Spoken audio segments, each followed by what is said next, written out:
Good evening, all, and welcome to the Tactical Devils. I'm your host, Jarvis, and with me tonight I have Stu and Mark on this panel show. I also sent a link to Noradin, so hopefully he will join us a little bit later. Guys, girls, tonight we're going to talk about the latest. There are some updates when it comes to Man United. Apparently, Casemiro has named the guy we should sign when he leaves, and that's Bruno G. So we will see about that. And there are other news. There are some updates on Bruno. We have been linked to Tonali again. Apparently, we are selling Ugarte. So there are lots of transfer news to talk about. But the main topic tonight will be about VAR, PGMOL, and the latest. They are trying to implement new rules, more stoppage time, more waiting, more delays. And my thoughts on VAR. For me, they might as well just scrap it. But there will be some updates. And from an interesting thing now, they are actually going for a new thing that's called the Coaches Challenge. If you know American sports, they have a couple of challenge each from each team, and maybe in the future, maybe next season, they will try something called Coaches Challenge. So that will be interesting. So the manager will actually be the one who can challenge a decision, and it will go to VAR. That's an interesting thought. But we will also talk about the other rules that's going to be implemented, the new 5-second countdown, 10-second countdown for substitutions. VAR can check corner kicks. They can check on the second yellow card. So there will be more VAR. So guys, girls, that's lots to debate tonight. Mark and Stu and me will do the debating, and hopefully Noradin will jump on. People, get your comments in, smash the like, subscribe if this is your first time on the Tactical Devils, and we will be back as usual after the short intro.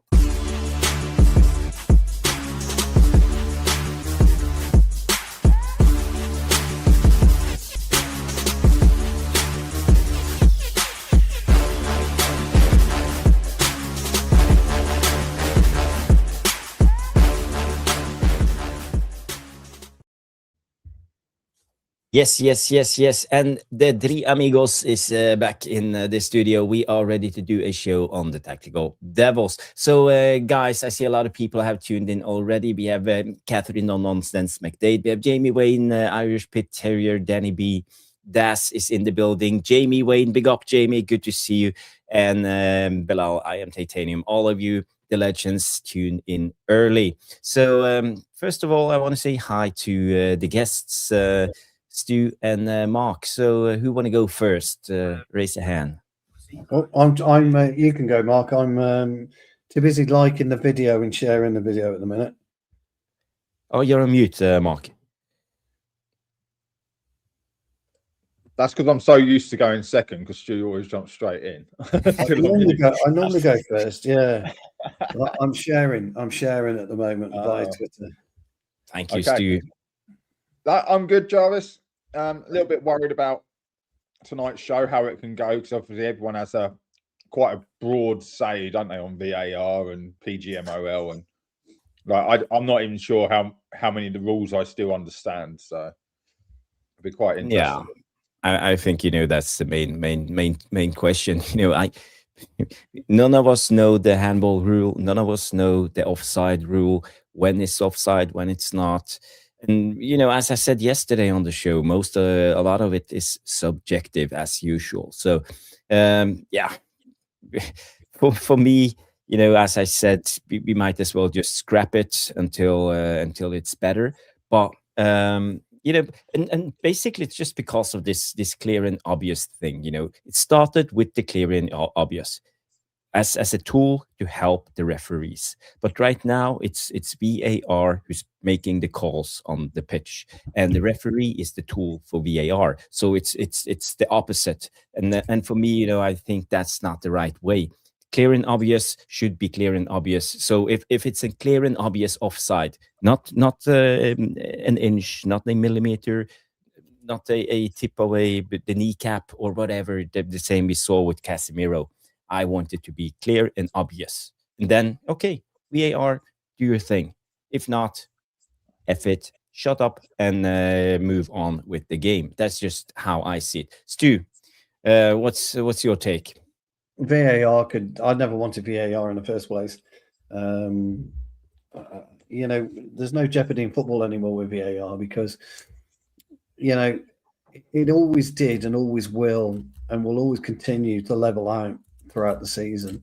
Sometimes you get a throw in, sometimes you don't. Sometimes you hit the bar, sometimes it goes in. Sometimes, you know, you foul somebody, sometimes you don't. The problem for me is VAR has become too clinical and it's become also too critical. So clinical by the marginal decisions they're making and critical because it's costing teams millions of pounds.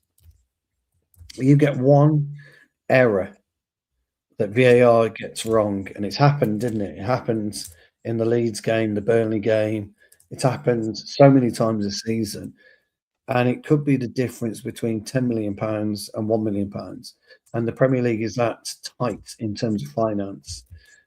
Losing £9 million. These are just numbers. I'm just making up, but losing £9 million is disastrous. £100 million if you come in fifth instead of fourth, for example, exactly, because of one referee decision. So exactly. So it's Champions League as opposed to. Yeah. Are you, Vicky, my darling? And I think ultimately we're in a situation where money rules football. I get that, but we're in a situation where the real gentleman side of the game is just gone. The pub talking points are gone because we don't talk about anything apart from it's a fucking VAR decision again. Jesus Christ! Just see what they did. It took 10 minutes to decide whether his armpit hair was offside and all that kind of stuff. We're not talking about it. Players don't celebrate goals anymore because they don't know. They look straight across. They're waiting to see whether VAR is going to come in. The whole spontaneity of football has gone out the window with VAR for me. I never wanted it in the first place. I don't want it now. I would rather, let human error prevail rather than AI error, because AI error is a big, big thing. We all saw the other day, didn't we? A goal was disallowed, and we're all scratching our heads as to why it was disallowed. They said he was offside, and even the line stated he was onside, but yet they were still saying it was offside. So going back to what you all said, we don't know what is offside anymore. We don't know what is handball anymore. We don't know what's a penalty anymore because of Maguire. I have an opinion, but I don't know if I'm right. We have an opinion. Yeah, Maguire, against Fulham, wins the ball and takes out Raul. And a penalty is given, but 2 weeks later, the same tackle, a penalty is not given. So nobody knows anymore what football is. It's a real problem. And you've either got to embrace technology to the fullest, no half-hearted nonsense, or it's got to go. And for me, if I was voting and fans were given the opportunity to vote, I'm voting kicking out. I don't want it. I don't think we've ever needed it, personally. Well, let's take handball for instance, right? Before Jarvis gets into all the new rules, right? If a defender slides and he handles the ball, it's not a foul. If he kicks the ball and it hits his hand, it's not, inside the box, it's not a penalty. But if a striker hits a shot and it hits his hand and goes in, it's disallowed. But both of them are ball to hand. Yep. But for the defender, it goes in to their advantage. For the attacker, it's their disadvantage for exactly the same touch. So again, it's open to interpretation. Why are linesmen not giving offside? Like Jarvis, you said, linesman offside, clear and obvious error. No, he's onside by about a millimetre. Give the goal. Or he's offside by about a millimetre. It's not clear and obvious. That's what it is. So now they don't make a decision because VAR does it for them. So clear and obvious is out the window. Yeah. So all the time they're using that kind of terminology, it just allows them not to do anything. And all the time that we're going, let's speed up a throw-in. Well, okay, let's speed up VAR. Which takes longer in a game, VAR or 400 long throws from Stoke? Probably VAR still. Yeah, I mean, ultimately, You know, they should come in and say, you've got 30 seconds to decide the end. That's it. Because that's clear and obvious, isn't it? If you can't decide like that, it's not clear and obvious. Correct. 30 seconds. So going back to what Jarvis was saying, Mark, and what you were saying, I actually agree with you, Mark, 100%. People won't agree with everything we have to say tonight because people like VAR. Some people don't like VAR. But Jarvis is right. It was coming to decipher clear and obvious should be done just like that. No pissing about. How long was it 5 minutes almost, wasn't it? 4 minutes from the initial award of the penalty until actually Bruno took the penalty kick. I think it was something like 4 minutes. I don't know what you guys said, but I'm going to be honest. It's not even a penalty because I've seen it back. The first pullback is almost 3 yards outside the box, which is the first defence, just a foul. We said last night, the letter of the law, i.e. the red card, if you're giving a penalty, you've got to give a red card. Yeah, no problem. But me and Jarvis both said, if you're going to foul the guy, fucking foul him. Don't just rest your arm. Because Jarvis showed a close-up and it's an arm rest. He basically rested his arm on Cunha. Now, we all know what's going to happen in that situation. Cunha, Cole Palmer, Salah, it doesn't matter. You can name any footballer who's going down. Yeah, we know that. We all know that. Me and Jarvis said that last night. So if you're going to foul him, Mark, just fucking foul him. Just do it. Just foul him because you know you're in trouble. And by the letter of law, he's got to go. So, but it still was not inside the box. No. Me and Jarvis made that point. We thought it was soft, didn't we, pal? But at the end of the day, there are some rule changes. I don't know exactly the letter of the law, but it doesn't matter if the offense starts outside the box, if it continues inside the box and goes into effect. So, but then that's this discretion, isn't it, Jarvis? Because we had it against West Ham where Cunha went down, he pulls him back. That enables him to get the slide tackle in and make the tackle, and it go out, and they got the goal kick in the end, didn't they? No, sorry, it was the one where I know Bruno crossed it and we scored from it from Casemiro at the back post. It was that goal where Bruno took the free kick from outside the box, but exactly the same thing. It started outside, continued inside, and it led to the foul. So in one game it's a penalty, in the next game it's not. Herein lies the problem. That's the real problem. It's not technology. That's not technology. That's idiots using technologies in what they decide. So the technology is good. Like Stu, I know you said like you don't want it, but it's not down to the technology. If it's all automated AI, we'd probably not be having any conversations. But it will always give you the same outcome. I just don't. We don't go automatic AI for me. I just don't want that in the game. I really don't. But we're likely to get it, and we are going to get it in 10 years' time, aren't we? But it's not for me.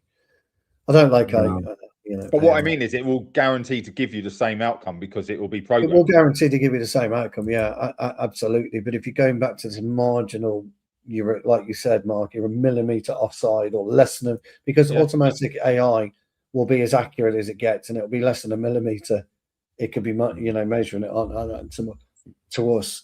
Where's the jeopardy in football, though? That's the problem. We love jeopardy, don't we? We all love the fact that you can miss a header, and Jarvis got it an absolute worldie, from 20 yards. Well, unlikely will Jarvis, mind you. It's more of a 40-yard worldie, isn't it, kid? None of this 20 yards too close to goal. But he can hit a worldie, or Mark, you could just throw yourself at football in the air and it comes off your head. We don't get any of that jeopardy anymore. It just doesn't happen. And that's what I hate about the modern game. I want you to be in there chucking chucking your face at the ball, Mark. And if you get kicked, you get kicked. You don't care. I don't care. So the thing about Sesko's goal yesterday was his ability to absolutely throw himself at that football. Yeah. But for me, I just want to say, is VAR there to make everything fair? Because I think football should reflect life, and life isn't fair, And for me, there's a little bit of the charm when it comes to sports. Sometimes you just gotta suck it up. Things happen, and that's just the way it is. And you have to manage yourself. You have to learn that sometimes you will get on-call decisions against you, and the referee sometimes they don't like you. That's just the way it is. You play the game yourself. You had referees. You just, as soon as you try to say something, he just said, "Shush it," or yellow next, and you have those arrogant bastards, and you have the nice referees that you can actually go and talk to in a good manner for the entirety of the game, and all of this. As a player, I used to love a lot of the referees. Oh, I see. Okay, he's the referee today. Fantastic. Because I knew that I could talk to him. It wasn't about getting any advantages, but it was about getting understood, or to understand what was going on in the game. I get that. But now, when everything is going to be fair, 100% fair, let's say we implement an AI VAR referee who will make every decision 100%.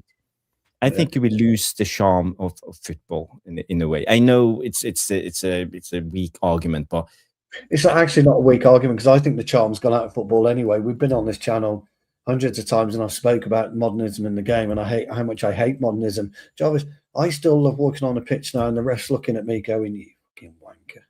I know exactly what you're going to be like, and I'm going, yeah. And I want that fucking attitude with the ref. I want to be the villain when I'm away from home. Mark, you must have loved to have been the villain when you were playing away from home. I always had a laugh and a joke with the refs, so therefore he wouldn't book me. Oh, I was a tosser. Yeah. I don't like the refs. I never have done, and they know it. So I could complain about the decision and be like, "Oh, come on, ref, come on." Do you know what I mean? Like that kind of thing. Have a laugh and a joke about him, and then when I stood on the guy's calf when he's lying on the floor, he don't book me. Yeah, I just want to be the villain all the time, because that's what gets me up in a game of football. I love being a villain. But when I go into a ref and I'm all right, ref, and I'm shake his hands, and I always say to him, make sure you have a good game today. That type of thing, and then I try not to get booked. Clearly, Stu tries to get booked in the first 5 minutes. Well, the first usually what happens with the first tackle, I'm going, ref, if you've let that go, you're in for you're gonna have a bad afternoon, and then I'm fucking chirping at the lino. It's just, we all get up for games differently, don't we? All three of us get up for games differently, and I like the back and forth with a referee, because what you find is, and I do agree with you, and Jarvis, your the way that you handle refs, again, I've got no issue with that, because everybody should handle a ref differently. Yeah. There's no right or wrong way to handle a referee, because one day, Jarvis, you'll say something to the ref, and the ref says, "I ain't putting up with that, son." There you go. Oh, hold on. No. Sorry, mate. I ain't doing it. I see chat talking about, obviously Ficky's one is on the screen there saying about Amazon. Can I just point out that VAR in rugby has been around since the creation of the Super League back in the 90s. Yeah. So it works in rugby. It works in cricket. It works in everything but football. Why? Because I think, say, I hit the nail on the head. Money gets involved so highly in our sport compared to all the others. So there's something dodgy going on. I'm sorry. I'll say it. I don't know if any of you will say it out loud, but there's something dodgy with these decisions, because they are so inconsistent. They're dodgy. Do you know what I mean by that? It's like how is he being onside, and like us against Coventry? I'm sorry, that was a proper dodgy call. The guy is clearly onside. Oh, their third goal. Or was it the winner? He's clearly onside compared to what we're looking at today, and the technology hasn't changed. And you can't have them winning on that. So therefore, it goes that way. Yet, where's VAR looking at the goals in the box for pushing? But yet our goal gets ruled out for a little push. Or was it Burnley when Martinez barely touched thingy and he goes down? And yet they're having a wrestling match and they're not involved. It depends who the team is, what they're on TV for, and the drama it causes. Vicky is so spot on in what she's put in the chat. Yeah, it's unreal, because I know we all see it, but we have to say it. It's manipulating the audiences. I think it's clear as day. It manipulates the audience.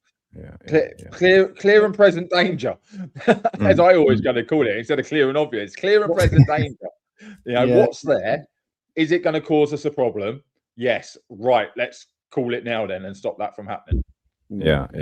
By the way, guys, I see a lot of you have mentioned the new offside rule, the Wenger rule, but we will go through the new rules. I'm aware of this, but thank you everybody for getting involved. It's old. It's the old original offside rule. That's why I love Wenger. I was like, yeah, go back. You've got to have daylight, because at the moment it's 5 centimeters. That's the allowance. It's 5 centimeters. So please tell me how that one was flagged off, which was like not even a millimeter. But they're not even doing it on 5 centimeters, are they? That's the thing. No, they're not doing the tolerance is not being used.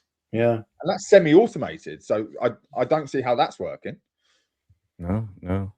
Well, it will be interesting, but a lot of great comments tonight, and I just want to add a couple of things when it comes to the VAR debate. You know, first of all, when you go back and look at a situation in slow motion, frame by frame, dissection, you know, of like almost like forensic watching, and a lot of these tackles, they look so bad, you know, because when you put frame by frame, you usually don't see the force. You just see the impact, the touch. You see height rather than force. So if he's coming in from here, he might barely touch it with the tip of his toe, but it looks like he's going to come down and go through him.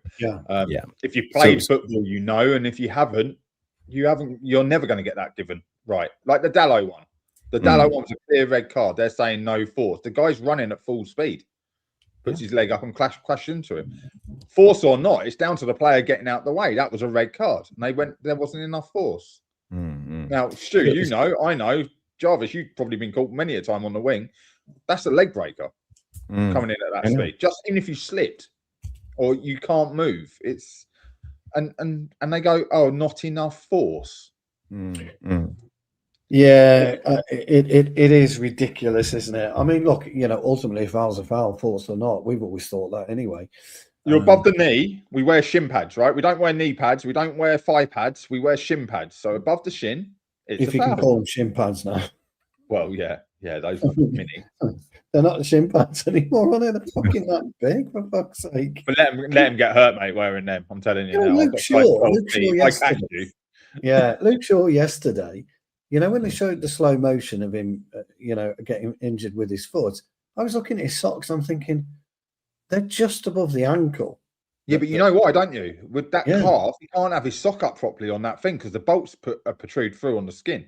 He's got I know, but they're so short, aren't they? Yeah. And you're thinking, your shin, you're not protecting your shin there, mate. Rolled up newspaper was still better than them, I'm telling you now. Okay, was rolled up newspaper is what we used to do when we were kids. Cardboard, you put cardboard around your shin. I mean, fuck you know, really strange.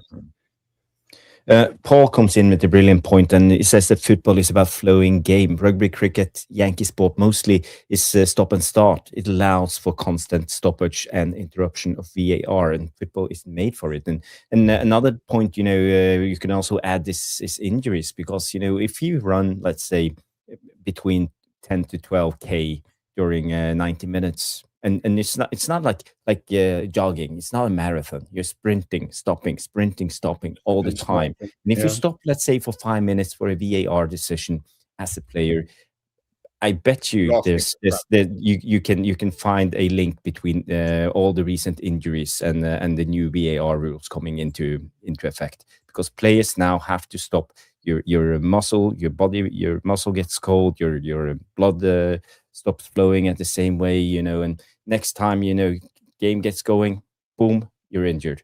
So again, you know, I don't like it. But talking about the new rules that's coming into effect, I want to show it to you guys, and we can talk about it, because this came out. Where is it? Let me just find it. Yeah, I got him here to found them on X. So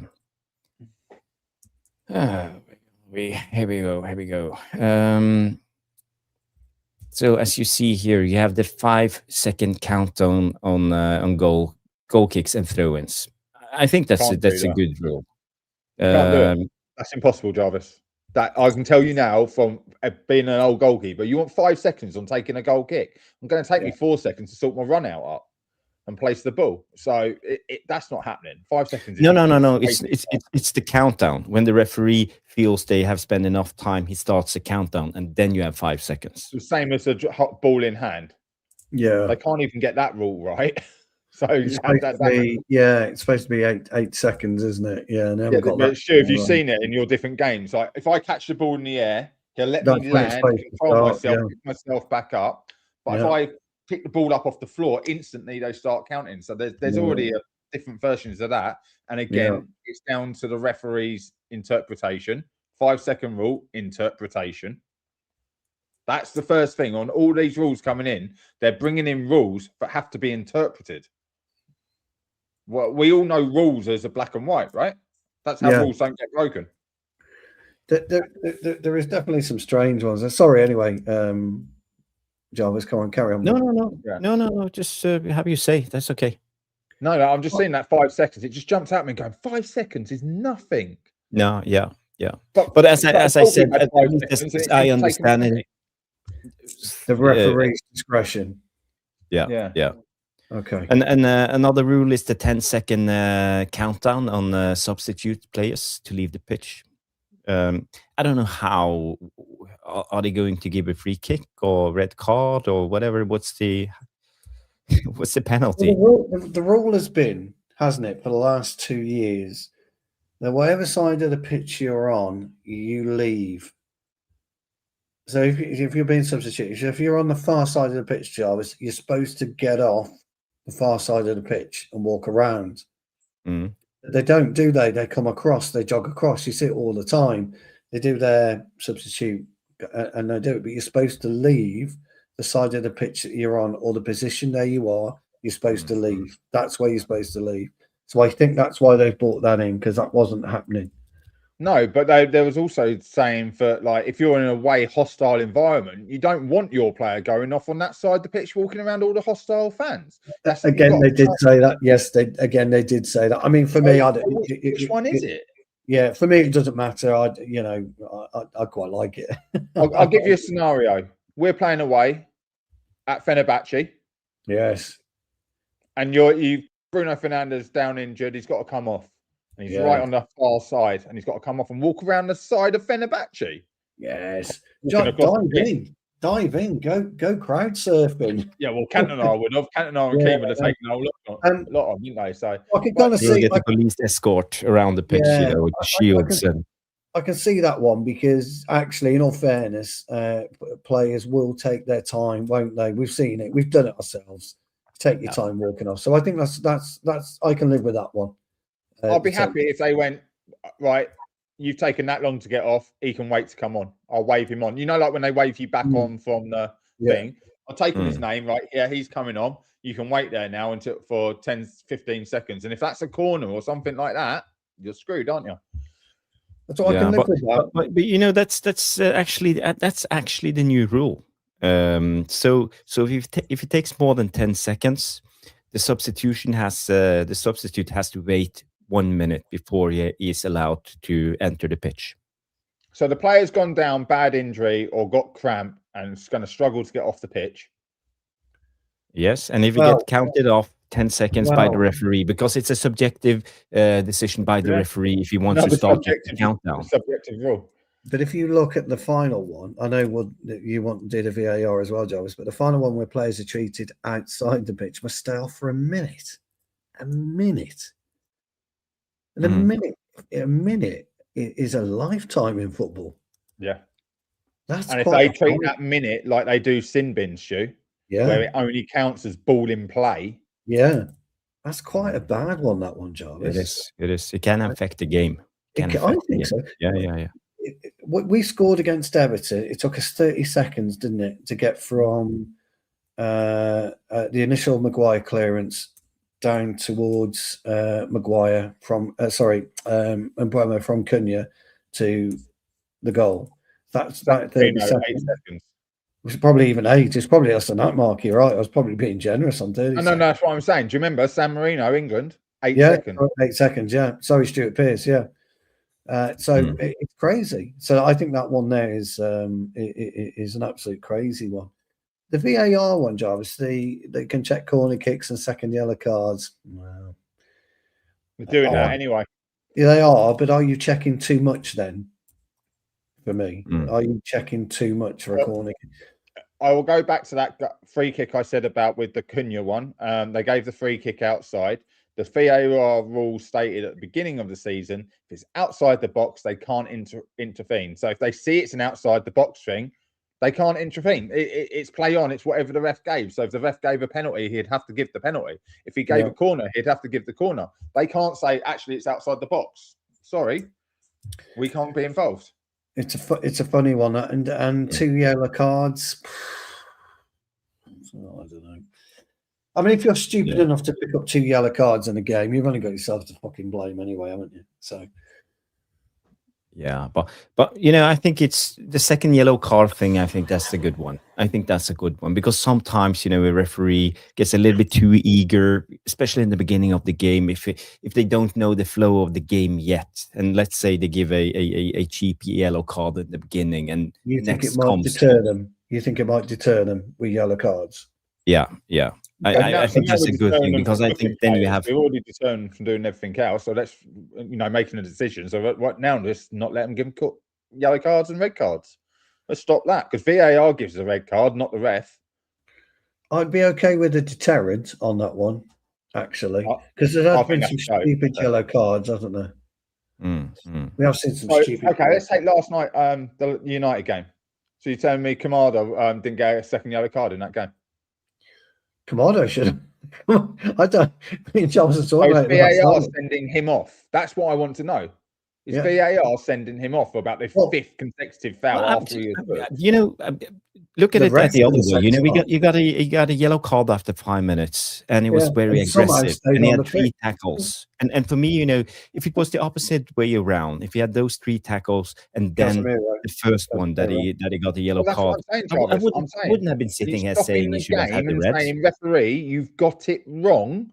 He's actually got to leave the field of play. Are you stopping the ref? Stop from doing his job and saying, you've got it wrong, he's got to go. That was a yellow card. To be fair, though, Kamada last night shouldn't have been on the fucking pitch anyway. But that's my point, Stu. That's my actual point. The ref didn't do it. So are you stopping the ref from doing his job and sending him off?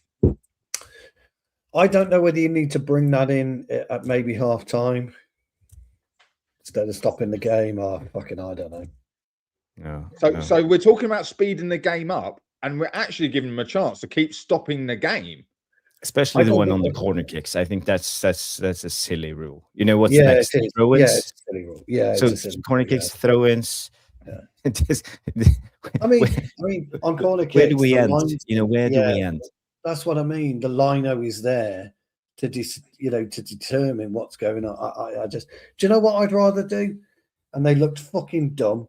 I said last night, didn't I, Jarvis? I'd rather have the 2 referees behind the goal again. That would suit me. I've always said I was happy with that. 6 officials. I was happy with that. I don't know why or just remove all 5 of them and just have 1 referee, 1 guy, rule them all. No one can say nothing against them. He knows the flow of the game. He have all the connection with all the players. No one else is interfering in his ears, telling him what to do, and he will make the decisions. For me, maybe that will be the best decision. I mean, 6 officials isn't a bad idea. You know, a ref in each half, a lino in each half, and 1 behind each goal. It's not a stupid idea as it happens, because ultimately you've got the 4th official, plus you've got the 2, they're in the VAR box anyway, plus the 3 out there. So you got 6 officials, Mark. Yeah, effectively. Yeah, so it's not a stupid idea having a ref in each half. Well, refereeing a game is not a democracy. You know, it's not up for debate. You know, it's just make a decision and get going with the game. That's just the thing for me. I think it takes way too long. And if you listen into the VAR communication during games, you know, there's so many people talking all the time, constantly. Well, that's cleared. It's cleared. During the game, all the time. And you know, how are you going to concentrate and do your job? Do you know, it reminds me of our theory tests, like back when they brought theory testing. Do you remember when they had the computer screen and you had to tap your mouse to see a problem? It reminds me of that, because everyone went, if I just keep rhythmically tapping, you know, every 3 seconds, I'd pass. So I think they're doing that, Jarvis. Cleared. It's fucking crazy.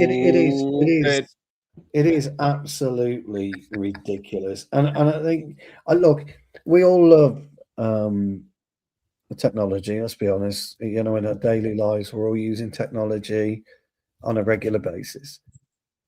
But when it comes to old school football, like football is, it's very old school. It needs an old school approach for me, and it needs to remain old school. And I still do. I watch back and I look back at some of the games, you know, where you see the Alan Hansen chip, for example, where he gets the ball, everybody's running out against United, and he chips it over and does a chip and run. Very rarely you see that anymore because and then Kenny Dalglish, by the way, the king of all goal scorers, fucking misses it in an open goal. Absolutely brilliant. And you got Georgie Best, haven't you, running past 6 players in absolute quagmire. His ankles are ankle deep in mud, and he can still glide across the turf. These players, they don't know they're born. They don't know they're fucking born half the time. And so now they're going down. I mean, there was a big debate about it today, wasn't there, on TalkSport? A big debate about players diving. And actually, it was Harry Maguire, which me and Jarvis mentioned last night. That was embarrassing. Embarrassing. Are you talking about when you think Larson? No, if you look back, if you've got the clip, Jarvis, Larson catches him with his arm in the face. Yeah, he captured him with his arm, but yeah, I mean, it's not. He catches him with that point of the elbow, just under the thing, as the leg goes down. So he just chicken wings him off. Do you know what I mean? Something caught him. It's the thing. The thing is, right? It's just abysmal. I mean, even if he did catch him there, get on with it, Maguire. That fucking it's not his head where he catches him. It's not his head. It's like his shoulder. But yeah, but to be fair, Mark, I'm surprised that if he did catch him on his jaw, I'm surprised Larson's arm hadn't broke. No. I think he catches him like here with the point of the elbow. But I think what it's done, it's made him put his head down and the ball's come off here, Stu. And you know what that's like if you try to put your forehead through it. No, yeah. I mean, either way, it was abysmal. And, so there's a big debate about players play acting. I get it. I do. I really do. But we've seen it. How many times has the world's greatest defender gone over like he's been fucking shot? Recently. If you can't beat him, mate, you've got to join him. Simple as that. Hey, Vicky, for 6 months. Big up Vicky with the bird coming in saying being a member for 6 months using the free membership super chat and saying when do VAR becomes a breaking point for you? When it started, the first day. I've never liked it. I've hated it. I just never liked VAR. I really haven't. I think there's too many people messing with the game. At this point in time, there's too many people messing with the game. So yeah. I second that. For me, since the beginning. But I have to say, when it was talked about before it was implemented, I had high hopes. I had high hopes for VAR. I thought, okay, finally we are going to get rid of a lot of these things. But again, it feels like they are overusing it. I said from the get-go we should do as as I said from the get-go we should do as they do in American sports, where you have 3 challenges, for example, and that's it during a game. So if you don't agree with the referee, you throw in the towel and you challenge the referee, and they go through it. Yeah, but they also have 20 referees. Get a dart, Jarvis. If you don't agree with it, get a dart and get Luke Littler or one of the professional darts players on the pitch. Do me a favor, Luke. Just fucking get him in the back of the head, if you don't mind. And that'll get his fucking attention. Again, when he come over and said, and he's on his mic and all this kind of stuff, and I went, what is all that about? What is all that about? I don't want to see us go down the American road of American sports. We're already in the UK, okay? Already in the UK with the some of the Six Nations, they're doing live advertising. So half the screen is live, the other half has got the advert on, so you never miss a thing. But it's half a screen or a quarter of it, whatever. Is that going to be with football now? Are we going to have that with football? Are we going to have that with F1? I know, it's why the ball said, Stu, if we're waiting 5 minutes for VAR, Why You may not as well make have an advert. Yeah, you may as well have an advert. Yeah, I agree And with that's that. what they're doing when he's like scrumming down or some players down injured. I saw it in the England game. Someone's down injured. Yeah. Make the extra money. It's got to go somewhere though. That's the only thing. Maybe to train some referees and how to football's played. But Yeah, it's horrible. look, VAR we're not complaining about the equipment, are we? We're only complaining about the individuals. Because the equipment, it's the individuals that are so VAR came in. I lost faith in it when they started re-refereeing. Everything they said they wouldn't do, clear and obvious, won't re-referee. Well, why are you going? They are re-referee. All you do is re-referee. In fact, they don't re-referee. We're refereed through VAR because they determine the ref on the pitch, and that's starting to become more and more obvious. Jarvis, you said it when you listen back to what's being said. You're telling the referee whether he's made the right decision. Yep, that's cleared. He's onside, holding. Oh, and now if someone's going to get seriously hurt if these linesmen don't flag for offside, someone is seriously going to get hurt. Yeah. The heavy flags. Well, I mean, delay. Oh, look, he's 2-footed him and done him to stop the goal. Yeah. Oh, well, actually, he was offside. Nuts. And this is the new rule that also came out. I think it was today. Came out that the FA wants to trial a coach's challenge for subjective VAR calls. So manager would get 2 unsuccessful challenges per game on fouls or handballs. So basically, the manager, let's say Carrick, he will have 2 challenges per game. So how long have you got per challenge? Well, maybe he just tells the 4th official and he calls him on his that signal. I don't know. No, seriously, how does he challenge? So the referee's made a decision. VAR's looked at it.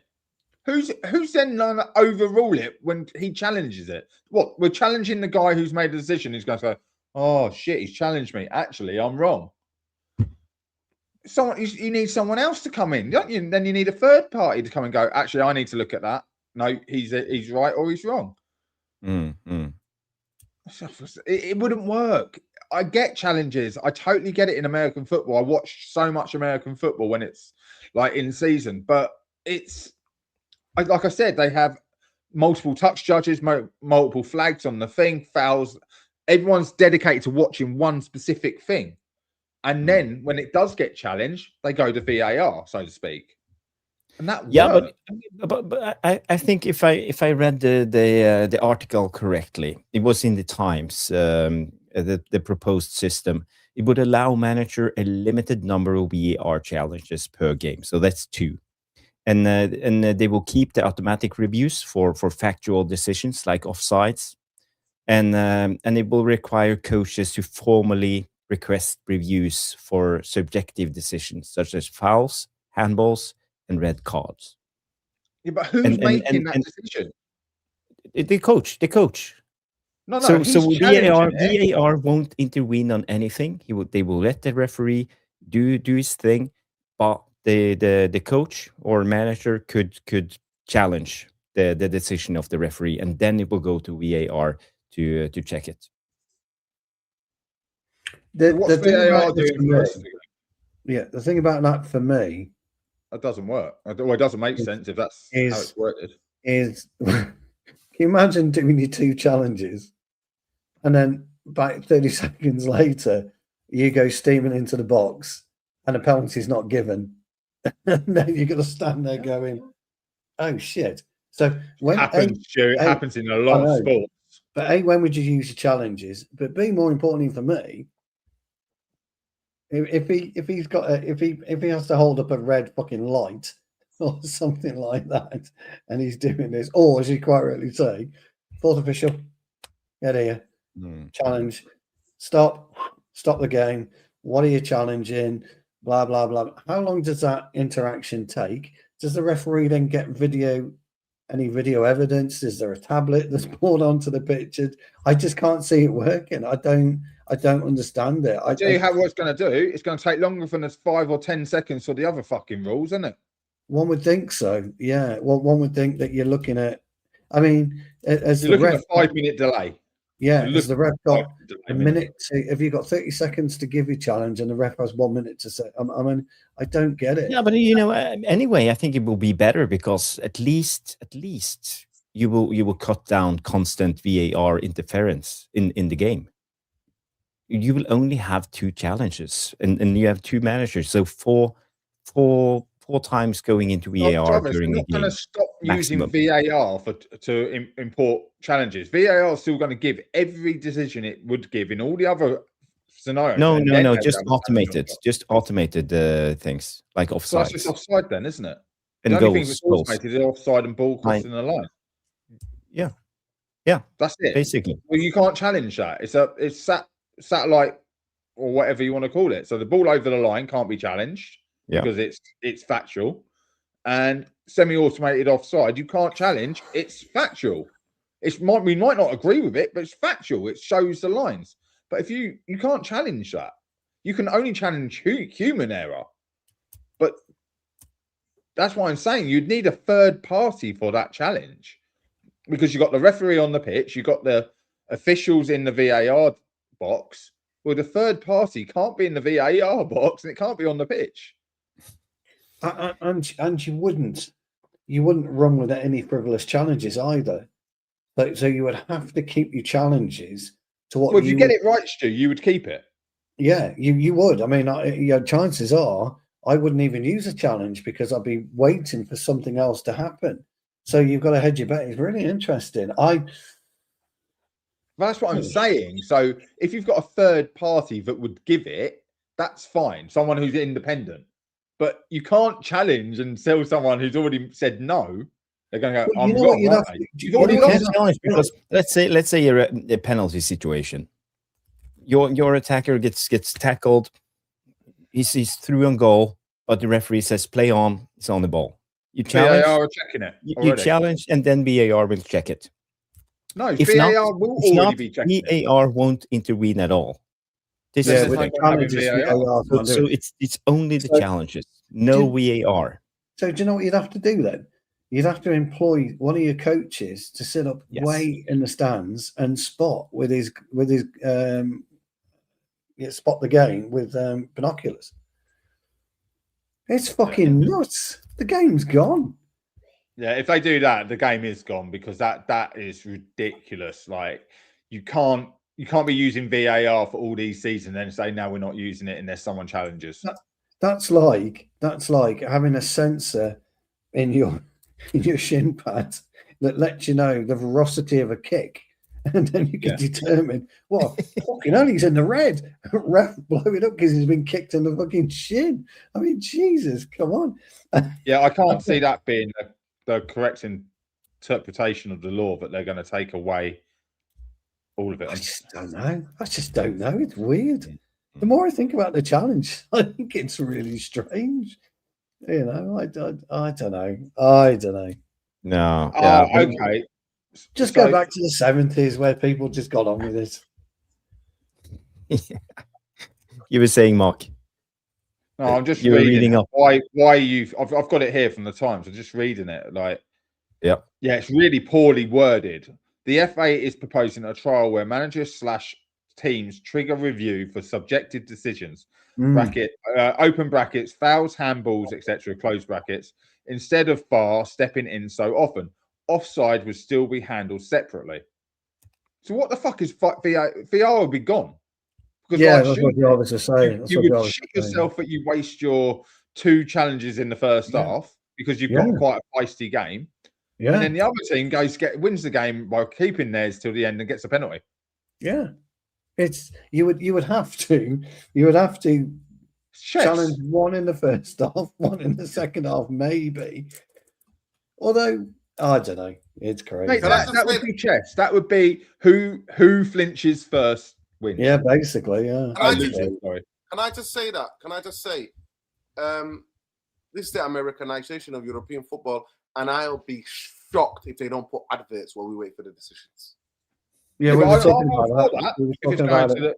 If the Premier League puts out their own app and streaming service, which is what they're moving towards as well, I'm all for that. I don't care about people making money while we're standing there. I don't really want to be standing and waiting for a VAR check, not watching anything. I'll probably pick my phone up and start looking at my phone, haven't I? So let's be honest, we all are. If we're watching TV or if we're in the stadium, we're probably already booing or looking at our phone. It's one of two things.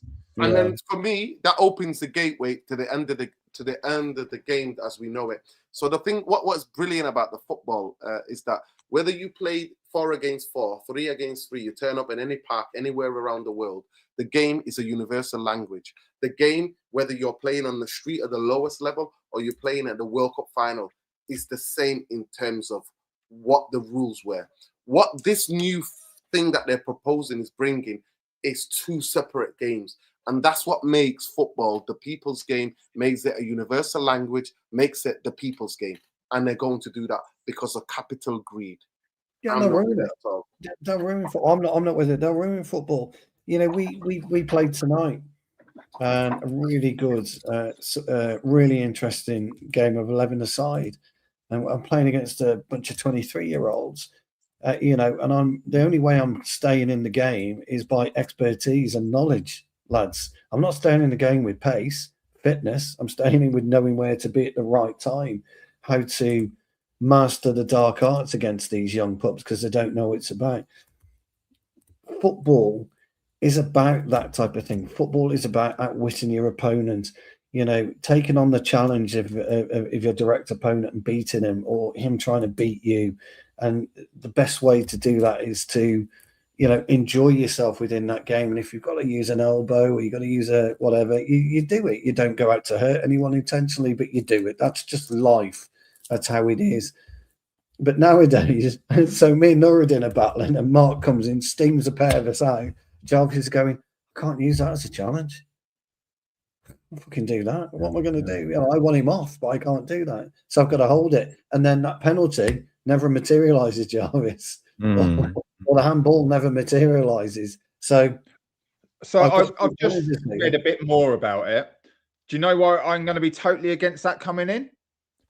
It's PGMOL only trialing it. So we would go into Champions League, Europa League, World Cups, European Cups, and it doesn't exist. So I don't want to see any fucking rules in football that aren't everything.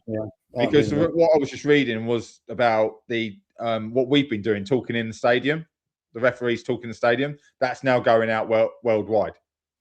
It's been trialled in England. Didn't realise we were trialling it because I thought it was already been done in the MLS. But it's going international now, so everyone's going to be doing that to make clear and obvious sort of what I've seen. This is why I've given the decision. Again, don't have a problem. Grown up watching enough rugby, and that's been going for 20, 30 years, you know, TGMOL. So, but to do this whole thing about challenges, what? Oh, yeah, I can challenge you. No, you can't, mate. You're in a different competition. Oh, okay. Sit down. Look, it has to be for everyone. That challenges would just get rid of VAR, which is too much money. So therefore, it would never. But guys, I'm just saying, because Stu and I, we talked about this yesterday. We talked about the VAR. We talked about the Cunha situation, the red card, the penalty.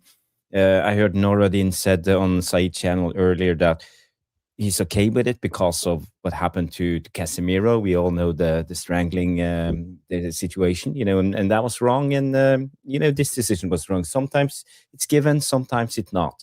But I think that the main objective of the debate was most of us want to get rid of VAR. We don't think it's working well. And why are we against it when they are trying to change it up, trying to make it better? Or I'm just trying to do the devil's advocate here. You've got to keep your narrative correct. We're not against the technology. We're against the operators. That's what it's really got to stay quite clear, Jarvis. That the technology is as good as the people whose hands you put it into. You know, if we put Steve Jobs in charge of VAR, we're probably absolutely flying. But if we took Fred Flintstone in charge of VAR, we're in trouble, and that's what we have. We don't have the proper minds and everything using it properly. They're not computer geniuses, you know, drawing the lines. They're referees at the end of the day. Yeah. Is it Mark Bullingham? That's the guy. Chief Executive, FA. I try not to keep up with them because they change it all the time. As soon as They're all one of them fine. gets in trouble, Jarvis, in England, and the next person's in, and then they're getting trouble for something. So, Noradin, where do you stand on this VAR debate? I told you I was just telling Saeed and that we were talking about bits of this. I said that now and again, if I've got like a bit of afternoon and it's on the weekend, or it's a Friday night, and or it's a Saturday, or it's a Sunday, I watch the Championship. One, I watch because I think, is there any midfield gems out there in some of these teams? Whatever the game that's on Sky, I try to watch. Two, because I watch it because there's no VAR. And the game flows. For me, anything that stops the game from the flowing is a hindrance. I do agree with a bit of part with that. I think for anything like this, it's about who's operating it, who's not operating it. Some of you might be shocked, but do you know the best use of VAR that I've seen in the last how many years? Guess where I saw it? No, tell us. International Spain? football. No, I saw it on an international football tournament. It was the AFCON when it was held in Ivory Coast. Oh, yeah. It was the best use of it I have ever seen. Oh, Nordin, I'm gonna counter that with. Did you see Egypt versus South Africa, which was probably the worst use of VAR I've ever saw in my life? I'm talking about penalty, yeah. I'm not talking about this year. I'm talking about when it was on in the Ivory Coast, when it was held in the Ivory Coast, because the guy who was ahead of the referees in that spent some time with the referees about what he wanted out of VAR. He gave clear, concise instructions. And he said, this is what we have to follow. And they did it. And you know what? I'm telling you, when I've seen it work, it works. It wasn't even 30, it was 40 seconds. Boom. Decision. Was that handball? Handball. Was that a foul? Foul. None of this slowing it down, none of this drawing lines. No. It was offside. Offside. Like clear. As football fans, we don't want. This season, I've been at Old Trafford. I don't know if Stu's been there. I don't know if Stu, your son's been there. But Jake the has been amount there. of times I've sat there and we're all twiddling on our thumbs for the past 5, 6. I'm like, what are we doing here? 5 minutes, 6 minutes. No, I was there for the Tottenham game. When the whole Stratford end thought fucking Casemiro was getting sent off because of the way they went together. He's so right. It's horrendous. And the biggest thing that back in the day, how referees are terrified of making a mistake because they've got VAR. They're terrified of making a mistake with VAR. That's the thing that what people don't understand. They are terrified of making it like where it becomes a talking point. And to me, you can't.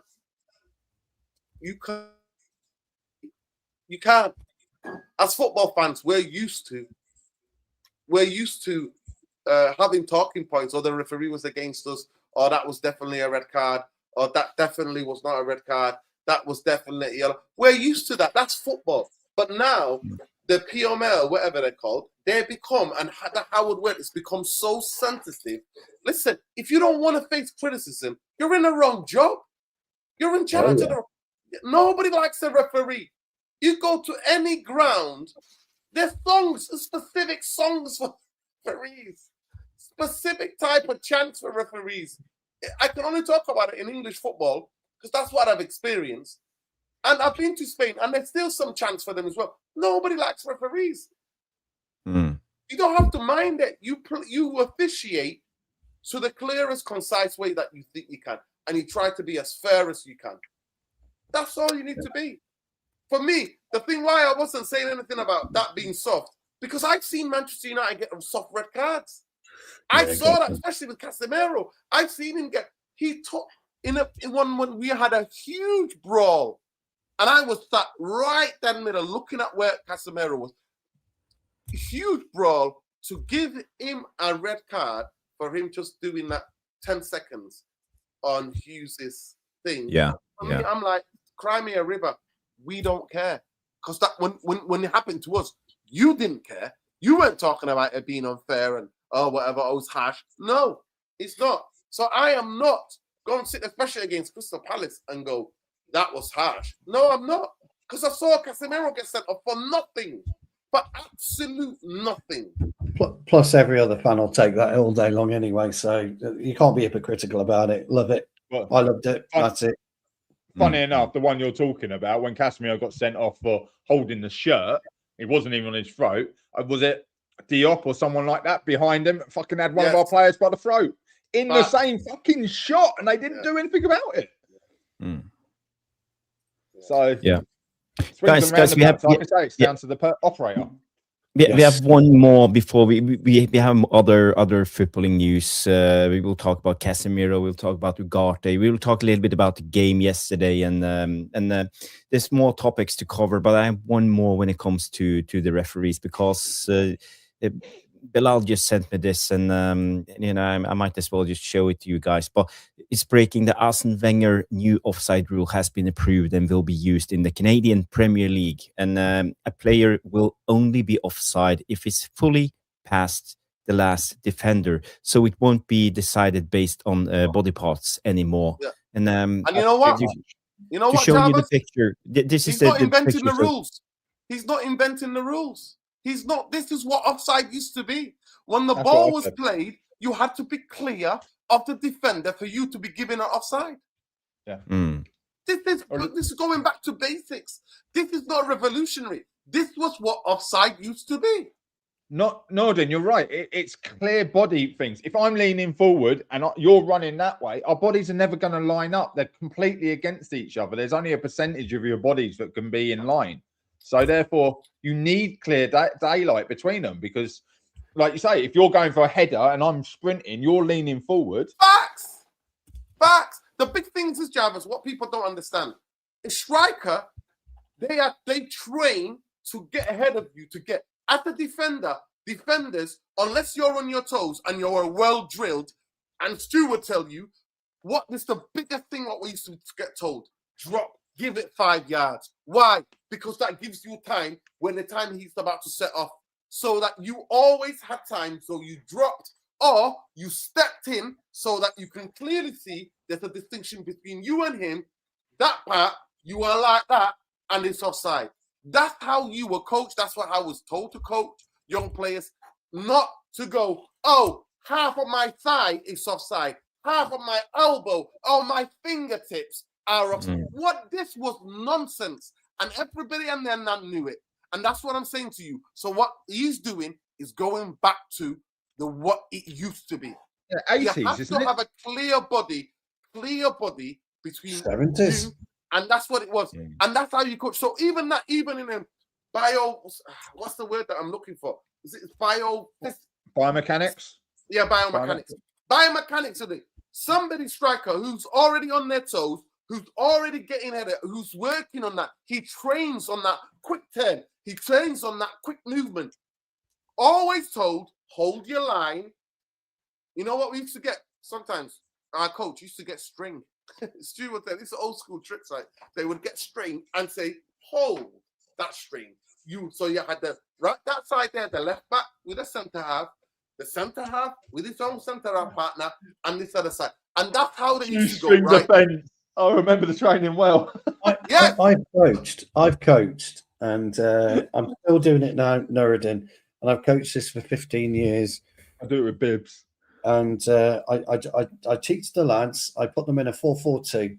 Okay, put them in a 4-4-2, and I have a coach on the fullback on both sides, and I have another coach in the midfield. And I look at the two, and I ask them to come with me, go back, and if they break stride for a split second, 10 push-ups. The idea is to come out as a unit, Nuruddin, as you're talking about, and go back as a unit. So what we do now. So if I'm going back to that clear and obvious, which is, by the way, when I started football in the 70s, that was the rule. The rule was if there's clear daylight between you and the forward or you and the centre half, you're offside. And that's it. None of this rushing for the goalkeeper to come out or anything like that. And most solid linesmen today, coaches or whatever, they play on just about a yard, you're kind of a yard forward of where the back line is. You're there for a reason, so that as soon as they step back in, you're in line with them and you're ready to go with the flag or not. So I would always drop 5 yards for the reason Nuruddin said. I would face up the attacker, so when he comes into me, bang, he's hitting me straight away, or I'm moving left or I'm moving right and I'm stopping him. If I'm playing, a striker's playing off the shoulder with me, clear daylight is a nightmare for a defender. I promise you now, he's a fucking nightmare. You don't square him up. Yeah, you don't want to be in a position with a foot race, even if you're quicker than the defender. Because if he's gone, as Nuruddin said and Mark said, they're training to play off this, and he's gone, you're not getting those 3 yards back because it's too tight between them and them taking a strike in and around the 12-yard area. So I love the idea of clearing day, but it's nothing new to me because, you know, when I was 5 years old, 6 years old, bearing in mind in the 70s, by the way, there was none of this 7-a-side bollocks or anything like that. You fucking played 11-a-side. There was none 11 of this aside from 6 or 11 aside at 55, yeah. isn't it? Yeah, there was no fucking none of this 7-a-side bullshit and then 9-a-side bollocks. You were at 11-a-side, and that's it on a full pitch. Okay, and so you had to learn your trade early doors. This will be a shock to the system, to some defenders, but I tell you who will thrive: the likes of Mickey van der Ven, who is rapid. He will thrive as a centre half on that system, and all the say that he'd probably pull a hamstring. Well, he probably would, yeah. But all the quick defenders will. And yeah, Nuruddin, Jarvis, you're gonna. I know you know what I'm going to come with next. The attackers won't, because the attackers aren't rapid. There's no real quick centre forwards anymore. Haaland's not that fucking quick. Sesko is quick, but is he going to beat your Mickey van der Ven in a foot race? No, but this is why we struggle to break lines, because it's so hard to stay on side, isn't it? So therefore, it's really interesting. Really interesting. Sesko's quick over like 60, 70 yards because he can build up speed. Exactly right, but not over 10. People don't understand that. Yeah, people don't understand. Yeah, exactly. There used to be strikers who were quick in the first 5 to 10 yards. They don't exist anymore, do they? There's no Michael Owen anymore. Sesko was not quick. He topped out at 22 kilometers an hour. That is not fast. That means I don't know what Tarkowski was doing if he was running in reverse, but 22k is not fast for a Premier League footballer. That was hilarious. It was just his stride pattern was so long. But my point being is there's no Michael Owen anymore with rapid, fucking destroy you, wouldn't he? That's what we call rapid, isn't it? It becomes dangerous. But you've only got maybe one or two. So this game, it'll be massively interesting. It will favour the defenders, in my opinion, than it will the actual attackers. Well, I've always said it, Stu. If me and you are going for the ball, I'm 6 foot. I don't know what you are, but I've got size 13 feet. Maybe you've got size 10, 11 feet. So we are literally, we go at the same time. I'm offside. I'm guaranteed to be offside if we're stride for stride. 100%. Because my foot is longer. Yeah. That's why it's a stupid fucking rule. Simple as that. It is, David Silva going in a foot race with Erling Haaland, and it's not an even race because they've got different length legs, or they've got Vieira, Keane. You can go back through history, 2 players that literally fight for a ball. Well, we've done it before. We've spoken about it. Yeah. So, but you're right, lads. Wenger's so-called brainwave. Is it my rule? I remember it. Yeah, it's nothing new. And the interesting thing is, it's nothing new. So he's decided to change to try out in Canada. Canada's top flight. I mean, for fuck's sake, come on, do me a favour. Yeah, if that's worth sign for, look, just shut him up. Just put it in some league and let it be trialed, and we can get rid of it. I think that's probably put it in Canada. Come on. But who chose Canada and why? Why Canada? I don't know. But one thing I can see with this new offside rule, let's say it's implemented, we will have a new role coming back into football that we haven't seen for years, and that's the sweeper or the libero role. The old Franz Beckenbauer, Franco Baresi type of role, Bobby Moore, you know, and you will have that old-fashioned guy sweeping behind the back four, always picking up those runs, and you know, because of the new offside rule, and he will be like the deep-lying defender, playmaker, the guy who will know and do everything. The Lothar Matthäus of the modern game, and Matthias Sammer. I don't know if you remember all of those. I remember Sammer. We are actually going back to the 70s or the 80s right now because of this new rule implementation. So, what's your take on that, Stu? Yeah, oh fucking hell, yeah, 100%. We're going backwards. I mean, the end of the sweeper keeper. It was see the end. The sweeper keeper will be no more, and it will be the original sweeper will come back. Some of the best defenders, if you remember Cannavaro in the 90s, fantastic. Yes. Sweeper, short but a great sweeper, and then it all changed when Ramos and Pepe got together. Pepe became the battering ram again, so did Ramos, and it all changed again, didn't it? We were playing with smaller strikers to try and avoid getting our asses whipped, and now we're going back to number 9s again. But it will stop all. I tell you what, it will stop.